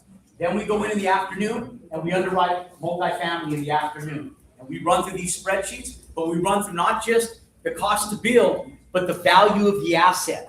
And the underwriting for multifamily is twice as much depth as single family. Then what we do on Sunday is we compound it, guys. One of the biggest things that you guys have to understand is how wealthy people compound money. How do you go in and take that $500,000 and not pay $230,000 in federal income taxes? How do you take that $500,000 profit and turn it into $5 million worth of lending power? How do you go in and compound that money, guys? That's how wealthy people get wealthy. Does that make sense? Yes. Okay. Now, to go in and attend to attend the event, it's $797, guys. It's $797. You guys can register right off of the QR code or the link that my team sent you. Now, today we only have 20 tickets available, guys, for today. Okay. Now those 20 guys are going to be incentivized at $597 only for those 20 tickets. Anybody else is $797. Don't ask me for a discount. We won't discount tickets, guys. If you have a spouse, a plus one is $200. We'll do a plus one for $200 so that you can bring your spouse or business partner with you. I do that for my wife because one of the big things, guys, is she won't go in and spend $700-800 for real estate and business stuff, because that's not what she does. She ain't into that stuff. But she'll come and hang out with me for a couple of days doing so. Does that make sense? And so I do that for you guys to be able to go in and incentivize you to bring your spouse or your business partner or somebody with you guys. Okay? But there's only 20 available, and they're first come, first serve, guys. Don't sleep on those guys. They'll all go get them, guys, and make sure, because you guys won't see another advertising for them, and I'm not going to be able to come back out to California between now and in June. Does that make sense? I'll probably see you guys again back in July or August, but not doing a workshop, doing something more like this. Okay? Now, you guys want to see multifamily? Okay? Yeah? You guys want to see it? Yeah? Okay. All right, guys. When we go in and we do multifamily, here's what's important, guys. I'm going to run through this real fast. The exact same underwriting parameters that we have for residential hold true for multifamily as well. The same type of loans, all of it, except for it's an FHA loan, but it's done through HUD. Okay? Now, we can go in and we can build multifamily. In fact, when most institutional builders are getting strapped right now and everything's slowed down in the market, we're still pulling inventory out of the ground. The reason why is because of how we build it. And we build it strategically through government-assisted loans. And we'll teach you guys how to do that. Now, you don't have to. There's the small stuff. You guys can get regular local money just like you do with single-family builds. That's what's cool with small stuff. And here's what's cool, guys. I'm building a $70 million development in Phoenix right now. It's a $70 million development. I'm going to build that thing. I won't even be able to take a dime out of it, and I'll build it for free. And I'll be in that thing for 5 years for free. I'll be able to cost segregate it, but I'll make no money in that $70 million development for 5 years, guys. We just built in downtown Phoenix. I built a little 30 unit. I'm already filling it. I started it the last week of March last year, 2025. I finished it the last week of January. We started facilitating lease up in February. We're already in excess of 50% leased up right now, and we already have a buyer. We're going to net out between $3.4 and $3.9 million net on a little 30-unit development, and we got a local bank called Western Bank that lent us the money at 7.1% to build that little thing. 10 months. Don't clap for me. I want to clap for you guys. Does that make sense? Those little builds, guys, are profitable. I make more money off my little tiny builds right now than I'm making off my big stuff because of the high risk and the leverage it takes to build those big ones. So when I talk about these guys, I'm telling you that right now, even a little 10-unit development, there's so much profitability in these things. If you go in and you take average rent rates of $2,300 a month right here in the local California market, guys, between 1 and 2 bedroom rents, that asset on a 10-unit development is going to be worth someplace right about $2.8 million. Okay, 2.8 to $3 million. Okay, is going to be the value of that asset. Okay, now when we go in and do that, the IRS tells us that we cannot. The IRS tells us that we cannot depreciate land, but we can depreciate the asset itself. So when we build multifamily here in California, you're going to be between $20,000 and $25,000 per unit. So you're going to be between about $250,000. Let's say that the land cost us let's say even higher. Let's say like 400 grand. Let's say the land cost us 400 grand. Okay. If we let's say that it's the lower of the two. We subtract out that $400,000. That means that the asset itself is only worth $2.4 million. The rest is the land. What the IRS tells us that we can do is we can cost segregate this. When we cost segregate this at that $2.4 million, we can take what's called bonus depreciation on this in year number 1. It's part of the big, beautiful bill. So we go in, we can take 100% bonus depreciation in year 1. So now we have a $2.4 million tax write-off in year number 1. Guys, we don't pay, that means that we pay $0 in federal income taxes until we net $1.4 million in net taxable revenue. So if you go in, guys, and you're a teacher, if you're an electrician, if you're a plumber, if you're an eye doctor, if you're a dentist, it doesn't matter. Whatever you do full time, if you're a police officer, whatever you're doing full time, if you're making $150,000 a year gross income, and let's say that you're paying $50,000 of that to the more here, California, shit, you're almost paying half of that. You guys are like a 45, what do you got, 47% tax bracket here in California? You're gonna end up going in, guys, and you make 150,000, you're gonna pay $70,000 of that in taxes. On April 15th, when you file your income taxes, you'll have this under an LLC. An LLC is a pass-through entity. When you guys put that under an LLC, this $2.4 million, you're going to get 100% of that money back in the form of a tax return. Does that make sense? Until you earn $2.4 million. This is not capital gains money. This is ordinary income, guys. So we go in, guys, we can write off our asset against that, and we can depreciate it all in year number one, guys. Year number one. That $500,000 that you made building the house, you pay $0 of federal income tax on it. You get to keep 100% of the $500,000 that you net building that house. Yes, sir. Is that active, passive, or portfolio? It's any income. It's all taxable income. It goes to your bottom line of your tax return. It's net taxable income. However it stacks up. Okay. How many years is that depreciated for? Is that just 1 year? Or? You can do it. It never expires. You can take it all in year number one, and it never expires. So if it ends up taking you 7 years to make $2.4 million, year number 1, 3, 5, doesn't matter. Until you net $2.4 million in net taxable revenue, it doesn't ever expire. You can take it all in year number 1 through the big, beautiful bill. Okay? That makes sense? Pretty freaking good, right? Now, that asset's only going to make you about $60,000 a year in passive income. Not a lot of money, but it's tax-free money. And most people work a government job and they don't even get that after 30 years, guys. That right there for a 10-unit development, 8-month build, guys, 8 months.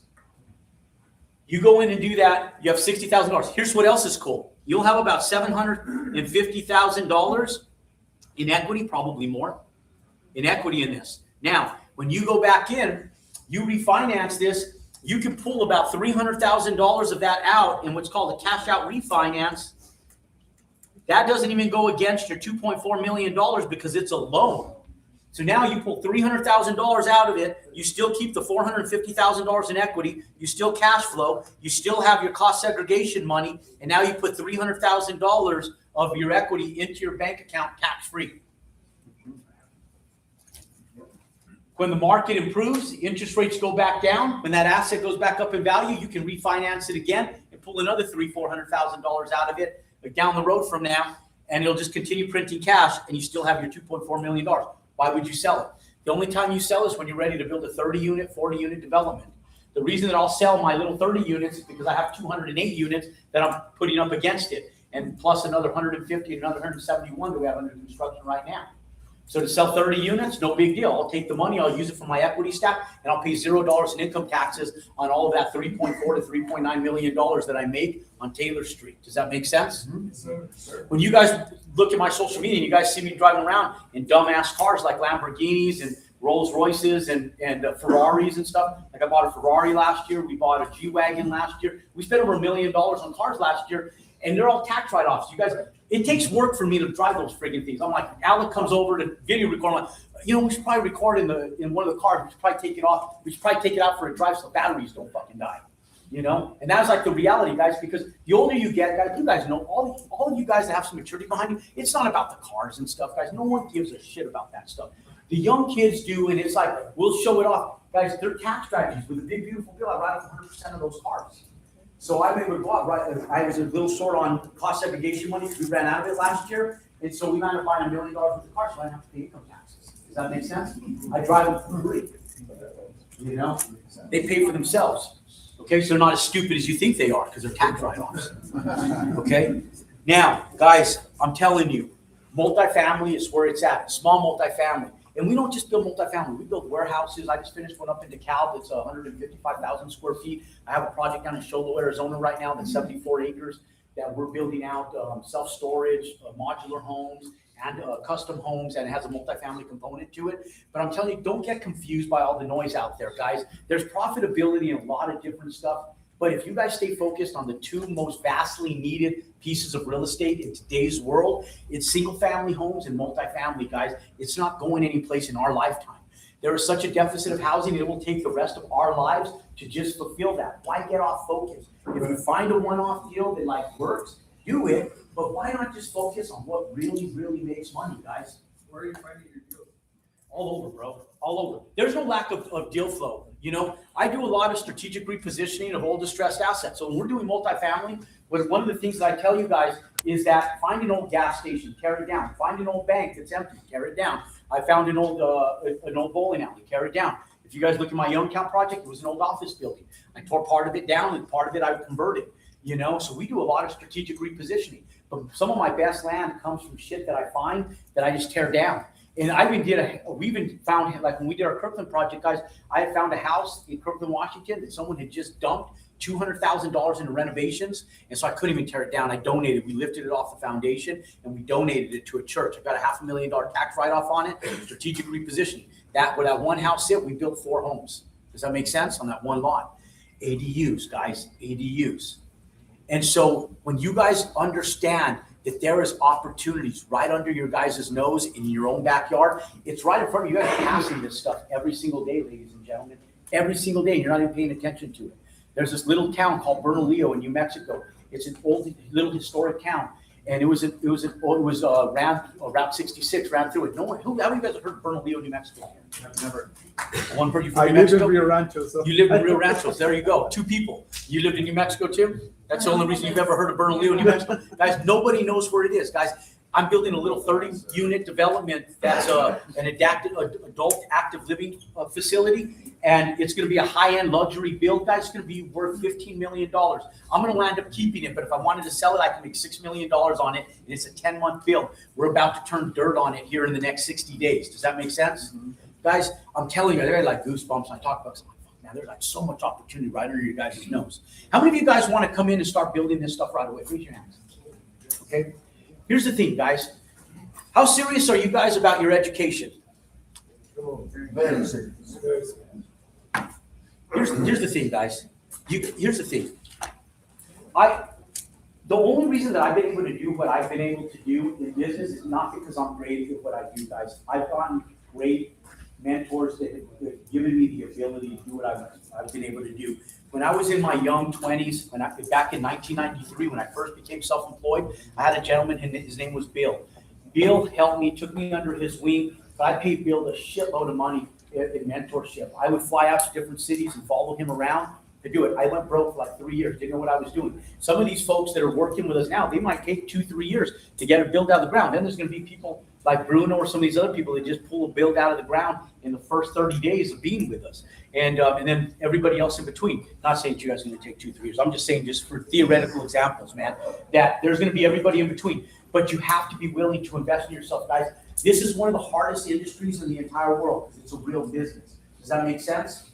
This is not like putting spaceships on the moon. I'm not sitting here telling you guys are going to get rich quick. It's a real business. There's going to be days you guys wish you guys would have never even embarked on this industry. But the next day, you're going to be thankful you did. Does that make sense? Yeah. And that's just the God honest truth, guys. There's going to be days you'll be like, fuck that guy in front of the room. He jacked my life up. Today sucked. Because you're going to come to me and say, the municipality told me I come build it. I'm $70,000 into this thing and I'm screwed now. And then the next day, there's a solution to it. Does that make sense?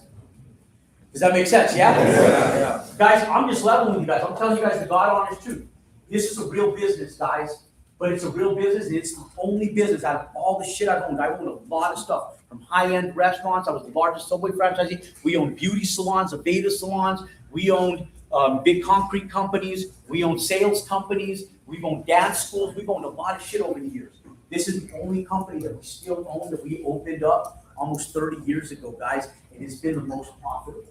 Why do I tell my kids to go into this? I can tell my kids to go into anything, and I'll help them become successful in everything they do. But if you're going to put your time into something, why not put it into something that's going to pay a dividend for the rest of your life? Does that make sense? Mm-hmm. Look, guys, there was times in this industry, and I'll just be honest with you guys, there was times I just wanted out. I would say, okay, I'm going to do this for 2 more years. I want to quit this. Like, I want out of this shit. And I'm freaking still here, guys. So when I tell you guys the reality behind what we do, it's not because I'm telling you that it's easy. In fact, it's not easy, guys. There's nothing easy about what we do. But it's a real business that will last and take the test of time, but do shit right. You guys don't need to go through what I went through. You guys don't have to figure it out the hard way. For some of you guys that have been lifetime contractors that haven't figured out the banking, it's time for you guys to go in and do shit the right way and do it for yourselves. You know, you've spent 20 years, 30 years going out being contractors. When is it time to ante up and do it for you is the big question. Does that make sense? Yeah, guys. And so here's the reality behind everything that we do, guys. It's going to take a commitment from you. It's not going to be easy, but it's going to take a commitment from you. And I know that not every single person in here is going to make it, but I know I can help every single person in here make it, but I got to get your brains right. And so when I come in and I talk to a group of this size, I'm not looking for 150 people to come in and start working with us immediately. Over the course of time, you guys will evolve independently depending on your personality, your mental bandwidth, and where you are.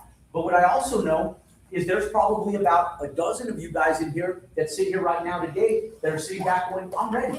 I'm ready mentally. I know what it takes, Jerome, because I've been through hard shit. Maybe not in construction, maybe in something else, but you're ready. Maybe you've never done construction or real estate, but you've done a lot of other hard shit. Isn't just making a living and just trying to keep a roof over your head, your mortgage paid, and raising your kids, isn't that enough hard work all in itself? Shit, raising kids is hard enough all in itself. Yeah, I mean, that's the hardest thing you ever see. Man, if you have kids and you raise good kids, that is the hardest challenge in the entire world, guys. The psychology behind raising kids is the hardest freaking thing. That makes this shit look easy. I'll be the first to tell you that, to raise good kids. Not just raise kids, raise good kids. Okay? Now, understand, guys, that I know that there's a handful of you guys in here that really want to get it. It's like nipping at your ass to get started. And guys, we have a community of over 3,200 people strong. And that community has been a lot of freaking work. I was $2 million of investing into this community before I even was ever able to even turn a dime. And I was just trying to figure this shit out, guys. Now, to our benefit, I was so persistent, guys, it took me 8 years. And we've been at this. We have over 3,000 people. We have a strong community. How cool is it to be able to sit in a community where you can go in, you have the support of others that are already building in your backyard? How many of you guys would love to take advantage of some of their referrals and some of what they're already doing? Okay? How many of you guys would like to have a curriculum that lays it out for you guys where there's no confusion? You can go in anytime you get sideways, you just plug right back into a curriculum that was set up for you guys. How many of you guys would love to have that? Yeah. That was a pain in the ass to write, guys. It took me a year. And when I go to gymnastics meets, I come into rooms like this, put a little tripod on, and I record videos. And it took me a year to write out that curriculum for you guys. That curriculum, guys, the best and most advantageous compliments I get is from seasoned general contractors, because they come in, they watch that curriculum, they're like, holy shit, Jerome, this stuff is worth its weight in gold. There's nothing like it in the world. And so you've been watching it, haven't you? How was that curriculum? You want to tell them? Don't get bashful on me. Have you been going through the classes? Yes. Yeah, how are they? Very. Very good? Just kind of very good or very good? Very good. Very good. Guys, and then how many of you guys would like to have me look at your deals every single week, guys? Before you go to the bank, how many of you guys would like to have me review your spreadsheet for you before you go to the bank? How many of you guys would like to have me look at your plans before you guys go in and turn dirt? Okay? How many of you guys would like, before you guys commit to the land, to know that your comps are right and you guys are going to get support with that? How many of you guys would like to have that support, guys? Okay? Those are what our community members get, guys. They get me weekly, every single week. I spend about 3 hours with them every single week running their deals. I clear one afternoon aside every single week. You guys get a step-by-step curriculum, plus you guys get the support of a community. Guys, it's a $10,000 commitment for you guys to invest in yourself. And people sit back and they'll be like, oh my God, you understand that you're going to make $500,000 on it? My wife gets angry at me. She told me the other day, and I told the team, right, Stephen? Sure. And my wife, and it was a true story, guys. 2 weeks ago on my birthday, my wife was pissed. She was like, we sat down, I was doing a community call. It took me 4 hours. I told her it was going to be 2. She had scheduled massages for us for my birthday. She went to the massages by herself, left me there with the community. When she came back out of the massage, she was so mad at me for my birthday. She goes, you give too much to these guys. She goes, they paid $10,000. She goes, it's bullshit. You paid millions. And she goes, you give more for $10,000 than what you got when you paid millions of dollars. And she saw me with the mentorship that I got. And she goes, it's bullshit. She goes, you got to stop giving them so much. And she's right. And so, guys, when we go in, guys, what you guys get, and it pays in dividends. She goes, these people are walking away with $300,000, $400,000, $200,000 profits, and they pay one time for a lifetime membership with you for $10,000. She goes, you're crazy. She goes, you're whoring your. And my wife told me that. She really did. What we love you for, You know, man. yeah, I know you do. You know, and sometimes sit back and I won't be able to do it forever. Does that make sense? Right. And so I won't be able to do it forever. So I tell you guys, if you're sitting back and you're like looking back and you're going, hey, Jerome, like I'm ready to get this shit going, get it going now. Because by the time my daughter graduates from high school in a few years, I don't know if I'll be committing as much time as I am right now. But where will you be in 3 years when she graduates from high school, provided you start today? Does that make sense? Now, I only have room for 7 people to be able to do that here in California. Usually I only onboard 5 people. This group is too big, guys. So I'm going to allow 7 people to onboard today and be able to come in and be a part of our community. But it has to be somebody that's mentally ready to get going. And if you want to be able to do so, I have Steven over here. I have Steven over here, and you guys can come in. There's one right there. And I'm going to take 7 of you guys to be able to come in and onboard. So I got 6 plates left, guys. If you guys want to be able to apply to be a part of our community, raise your hand, guys. Okay. Go ahead and go with Steven. Okay, and I'll be over with you guys. I'm going to get with you guys. We'll probably grab a quick drink as well. There's 3, and then I got enough room for another 4 people, guys. For 4 people. Okay, 3 more people, guys. So 3 more people that are ready. You have to mentally be ready, though. And if you're not, don't go up, don't come up. But if you're ready, raise your hand. I got room for 3 more people to come in and apply. Okay? Or I'll just bring in a few. Anybody else? You as well. Yeah, come up here. Okay. And this gentleman as well. Okay. Ladies and gentlemen, stay and network and work with some of the people. We have some great people here. I have community members. If you're a part of our community, raise your hand, guys. If you're a part of our community. I got 1, 2, 3, 4, 5, 6 people. These people folks back here, 7. We have 7, 8 folks. What are you doing, man? I have 8 folks over here, guys. 9, 10 of you guys that are already part of our community. Guys, the people that raise their hands, stay network with these folks. Talk to them. Ask them what it's like to be able to be a part of what we're already doing, guys.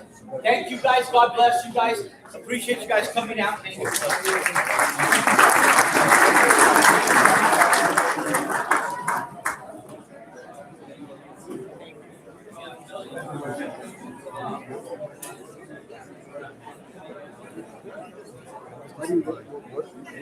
Structural engineering? Oh, I have a team of architect, engineer, and contractor. Can I get your number? I have a project that I can do. Where? Now for me. Oh, nice. Okay. We do the marijuana warehouses in Cartagena 2 years ago. Yes. So, I'll see what. Okay, this is the thing that I have going on. I have the regular good compaction 4 feet. The neighbor, same bill, a little closer with the one that right off the street. They don't have to do same lot right Who told me that? The city or the city? The homeowner, he called me and said, hey, I told him, you don't need it.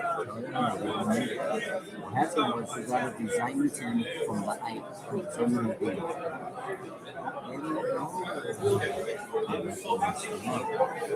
So now, I want to fix it. It's ready for her. So the 2 things that I have is that complexion, and the other thing is a central with an alarm and a backup care. is a single family home.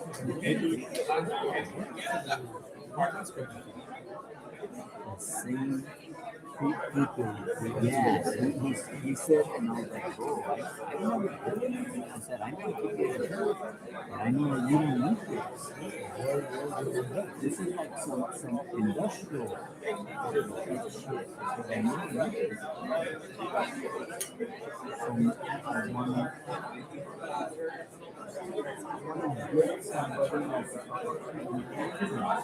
what are my options? Who went to the purchase to the city? Design? The design team. Yeah. It's already got some. It's ready for So you are the contractor. But you cannot add that as your change order. No, I'm trying to. I think we can. Because that will be the easiest way. Yeah. You wanted to do it for Yeah, yeah. you could more money on the project. Yeah.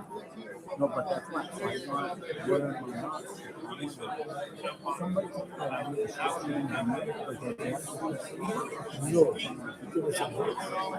Yeah, but you don't even need the structure. You can never even do that. You just go to the city and you say, what? This is because how you know the movie when you do it. If you can show it, you can prove it, this is it. You go there and say, look, this guy didn't do it. Why you want me to do it? This is not fair. And usually the guy who the same said that I don't understand. It's not correct. And this guy make me plus money. That's not the way. For the other two, I don't know because that was maybe the design team who put that together. So if they put that together, or you say to the owner, you add the price, the cost of that, or you can go to the city and say we don't want that anymore.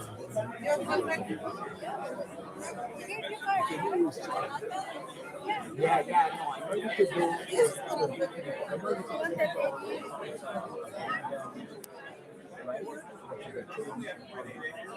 right? Well, yeah,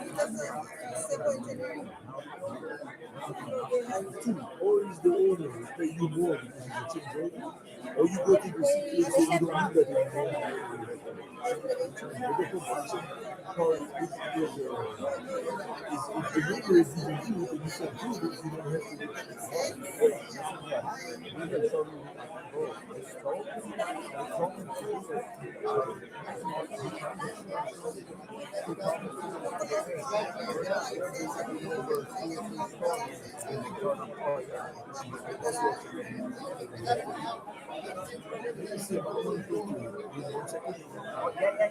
You think so? Yeah.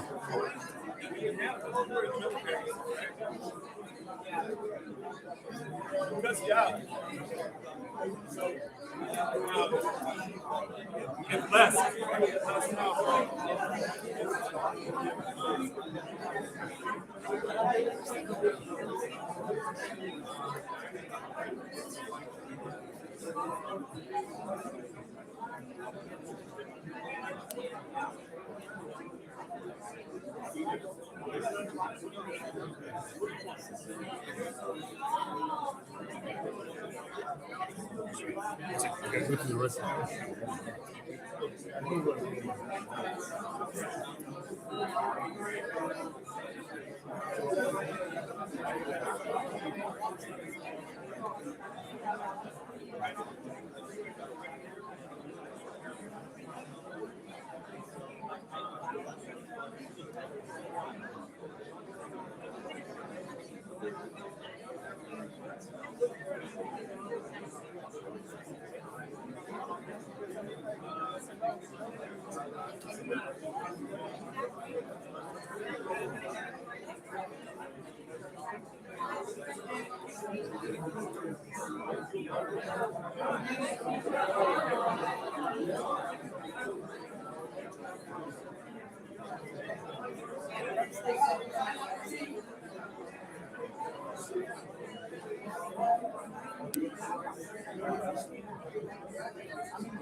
He's busy. He's busy. Everybody's trying to get you. Yeah, But he, that's all. yeah, he can do it. It's okay. Hey, but you're here in the LA area? In the area, the one now I'm building, my, Yeah, you told me. it's a mini resort. 5 acres. How is that going? Because Joshua Tree was up for a while. This thing, but you have to go to high-end buildings. That's the difference. So this is what I'm building. Yeah, that's 5 acres. It's 5 that's acres. good. That nobody has. This is what Yeah, that's what I know. What's your name? My name's Bertie. Anthony. You want my notes? Yeah, yeah. 310? Hey, look what I have. You have a scan? I have a QR code. And my number is in there. It's my website. And you can scan the QR code. When you have my website, you can read a little bit. I build the crazy stuff like house with shipping containers. It's really cheap. Yes. But and what does it get approved? Moving the city over here, the first price for building. I something you're opening. Open me. You can open the link when you have the website. So that's the website. If you go at the end, you have my telephone number.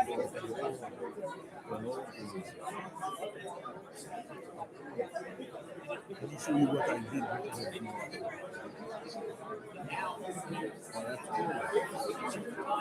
You can, my email is there, so you can send me an email. I remember you. And then you say, if you ever go to Yeah. That way, if you ask me the question you want, and I can say, yeah. how I can help you.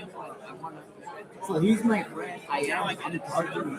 So he knows that I did the builds in Fresno. And he wanted to know before, right? So when rates went up 3 years ago, I stopped because I was just starting. Right? So he saw my bills. I got brand new bills.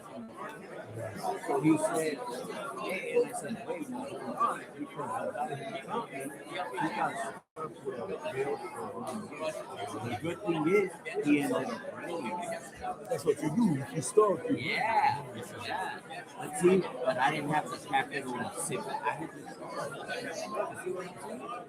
so that's why I didn't keep going. yes, you want That I didn't keep going, but now I regret it. I regret it because Always. everything with experience. What do you think? Like right now, what's going on with the brand new build? You think it's No, it's the moment. You see, I don't care too much about the interest because, again, I did only high end. So, and I'm the builder, the architect, so I don't pay nothing. I do everything, so it's different. I don't know how to. See, all those costs, I don't have them. And when I sell high end. you're Exactly. So it's more, what's more difficult because you have other competition. When you are in a niche, like for example, I built the 2 homes were net zero. The first one cost me, I don't know, 30% more than the home. This is the first one. I had to insulation, discover all this bullshit. I sold that in what? 100%.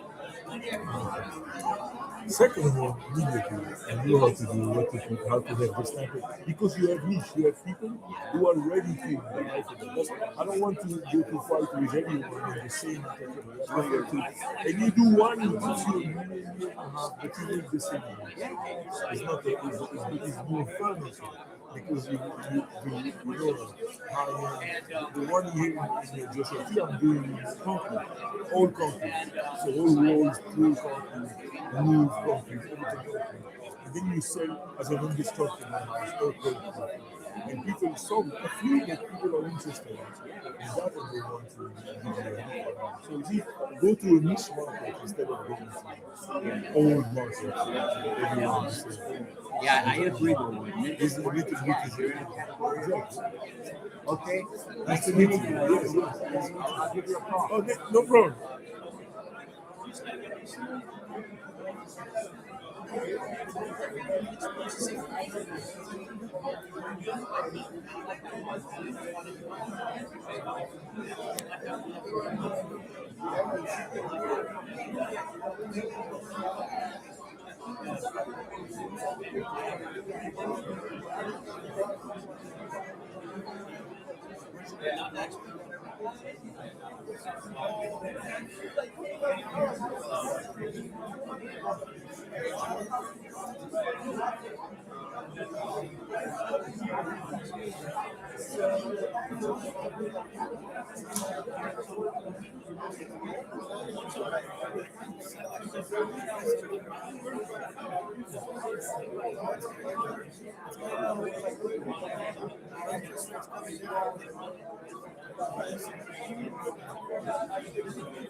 Your ex down, I don't come home, man.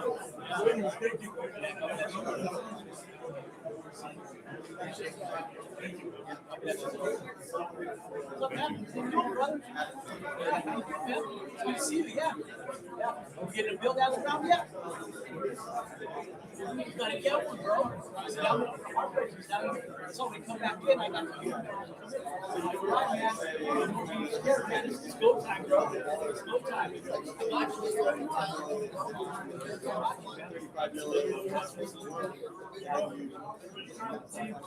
Congrats, bro.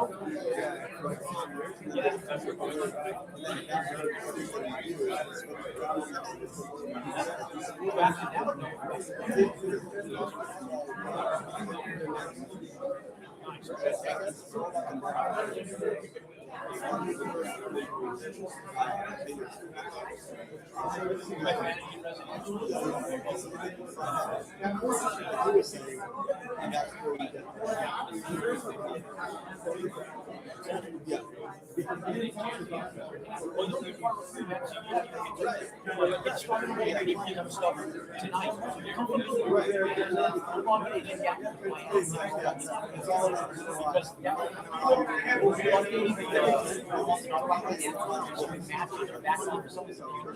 So if you see changes,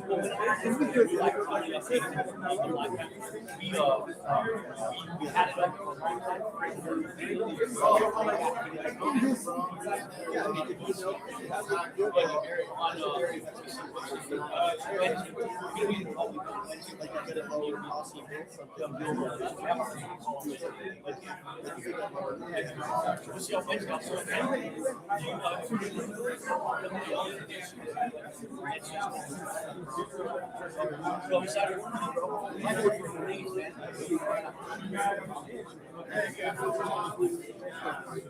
So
That's going to be a big difference. A small. 30, but the 30 and a half, 10 of them go out.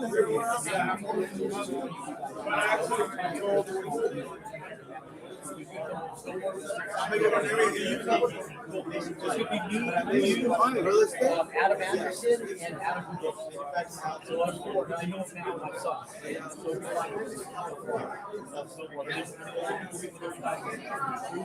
No, it's a private mastermind.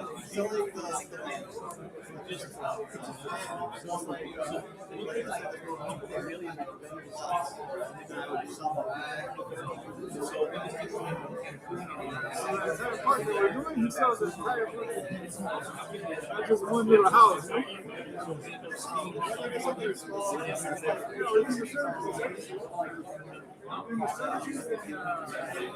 So separate taxes.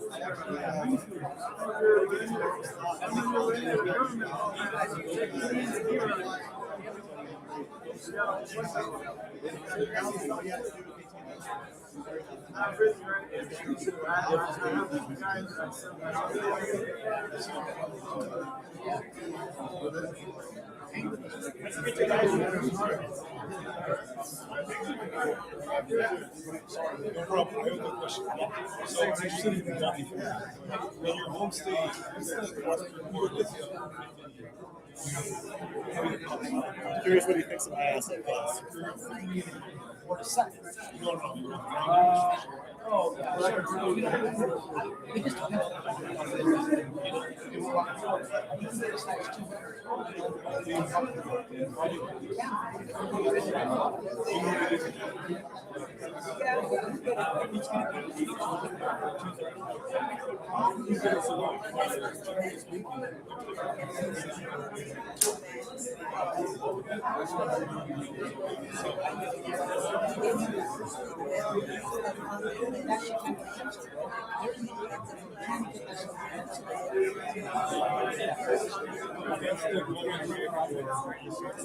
So how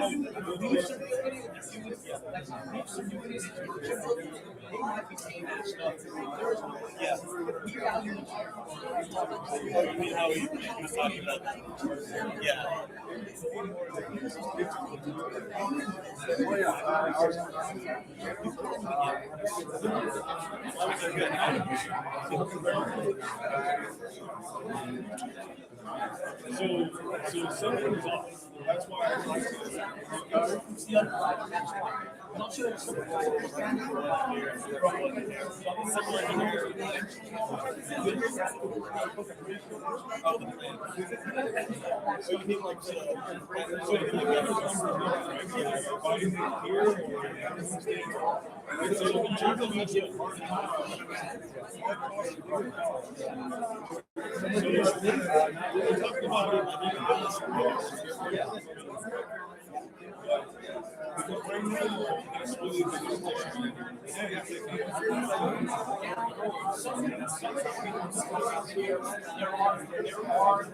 Energy requirements here in California that we don't have outside of the So there is some of that, but that's not constitutional. Some of the seismic and wind stuff, not taking the size of it. No, we're talking a difference of like $20 to $50 a square foot. As you know.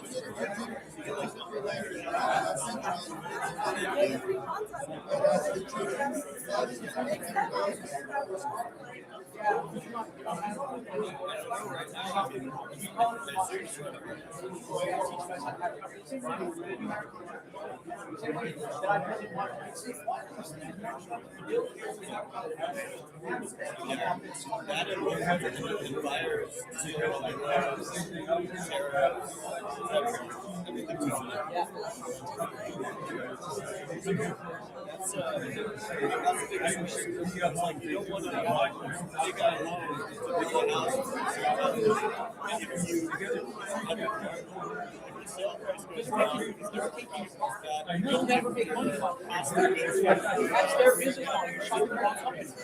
So there's contracts that they don't understand banking and lending.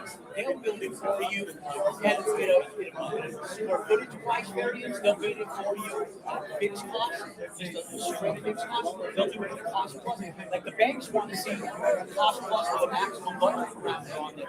And the banks will tell you. Like they don't even allow you to use this contract if there is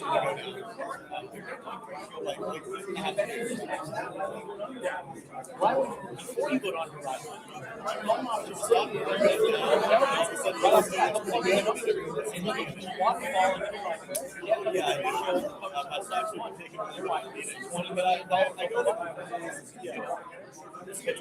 I like commodities.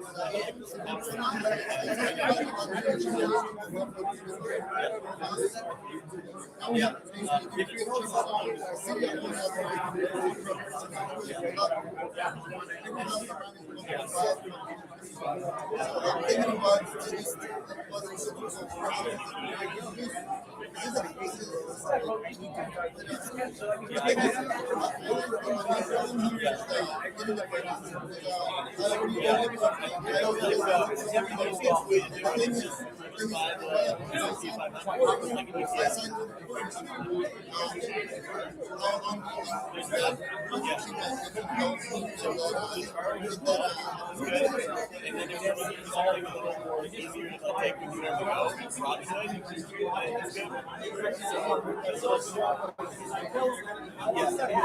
Yeah, I saw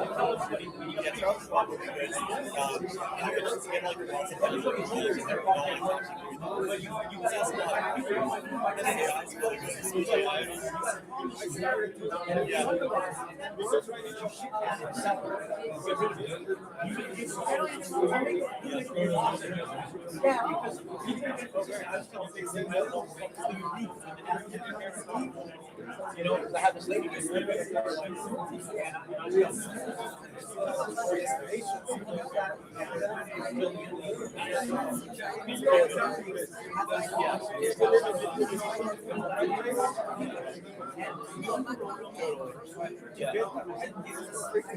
yeah, no, it's hard.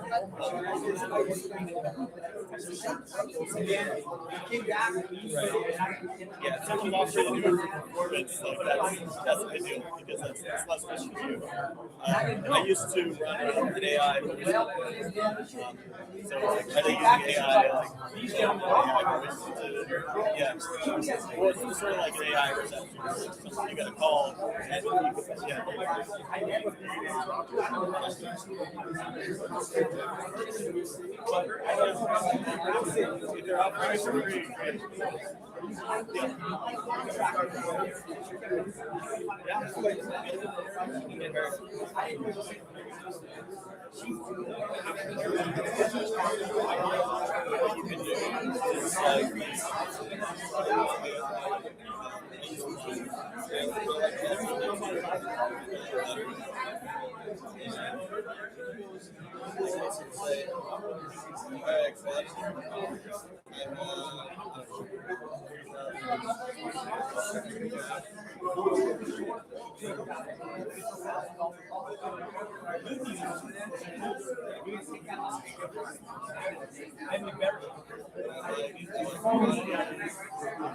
Yeah. You're saying go from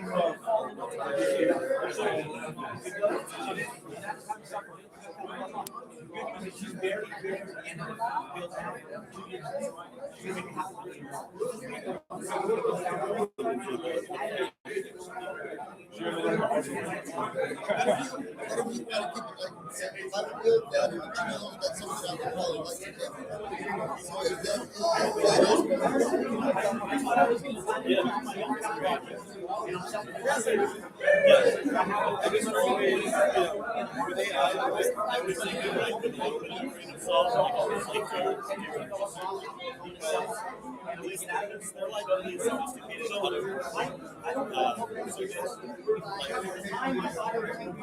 Yeah.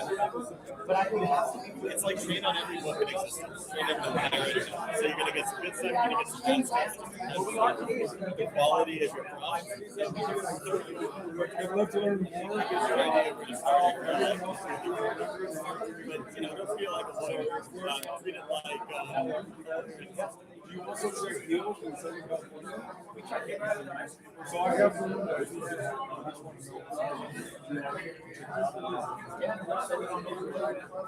I'll follow you.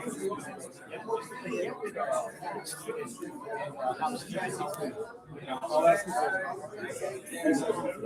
Thank you.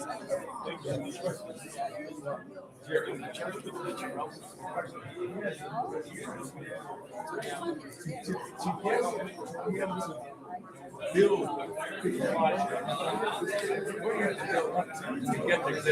That's not going to give you.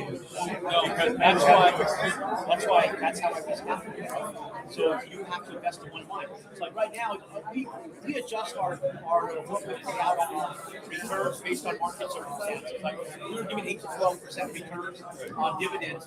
Now we're giving a 25% IRR on all our stuff. So you know it's like a 1.6 to 2 times multiplier. Right? So once you come in as a limited partner, now you can utilize that on your investment. They want to know that you're going to buy projects.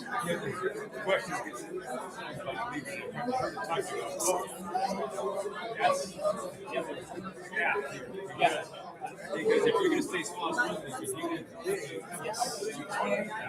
unless you get extended. You can't. And like what I've done on my own, I've had scale. It's taken me 30 years, man, to scale this. You know, I'll tell you, I could have done it earlier. I didn't realize it, and I could have done this in 2016. It took me 2 years to have the balls to do it. I can do it really. 2018 is where I really scaled. Tomorrow, you do that. Tomorrow's called. Yeah. What time is it?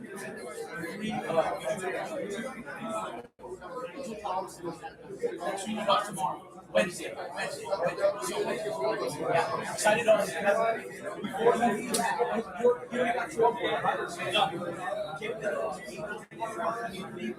this gentleman right here is part of our community.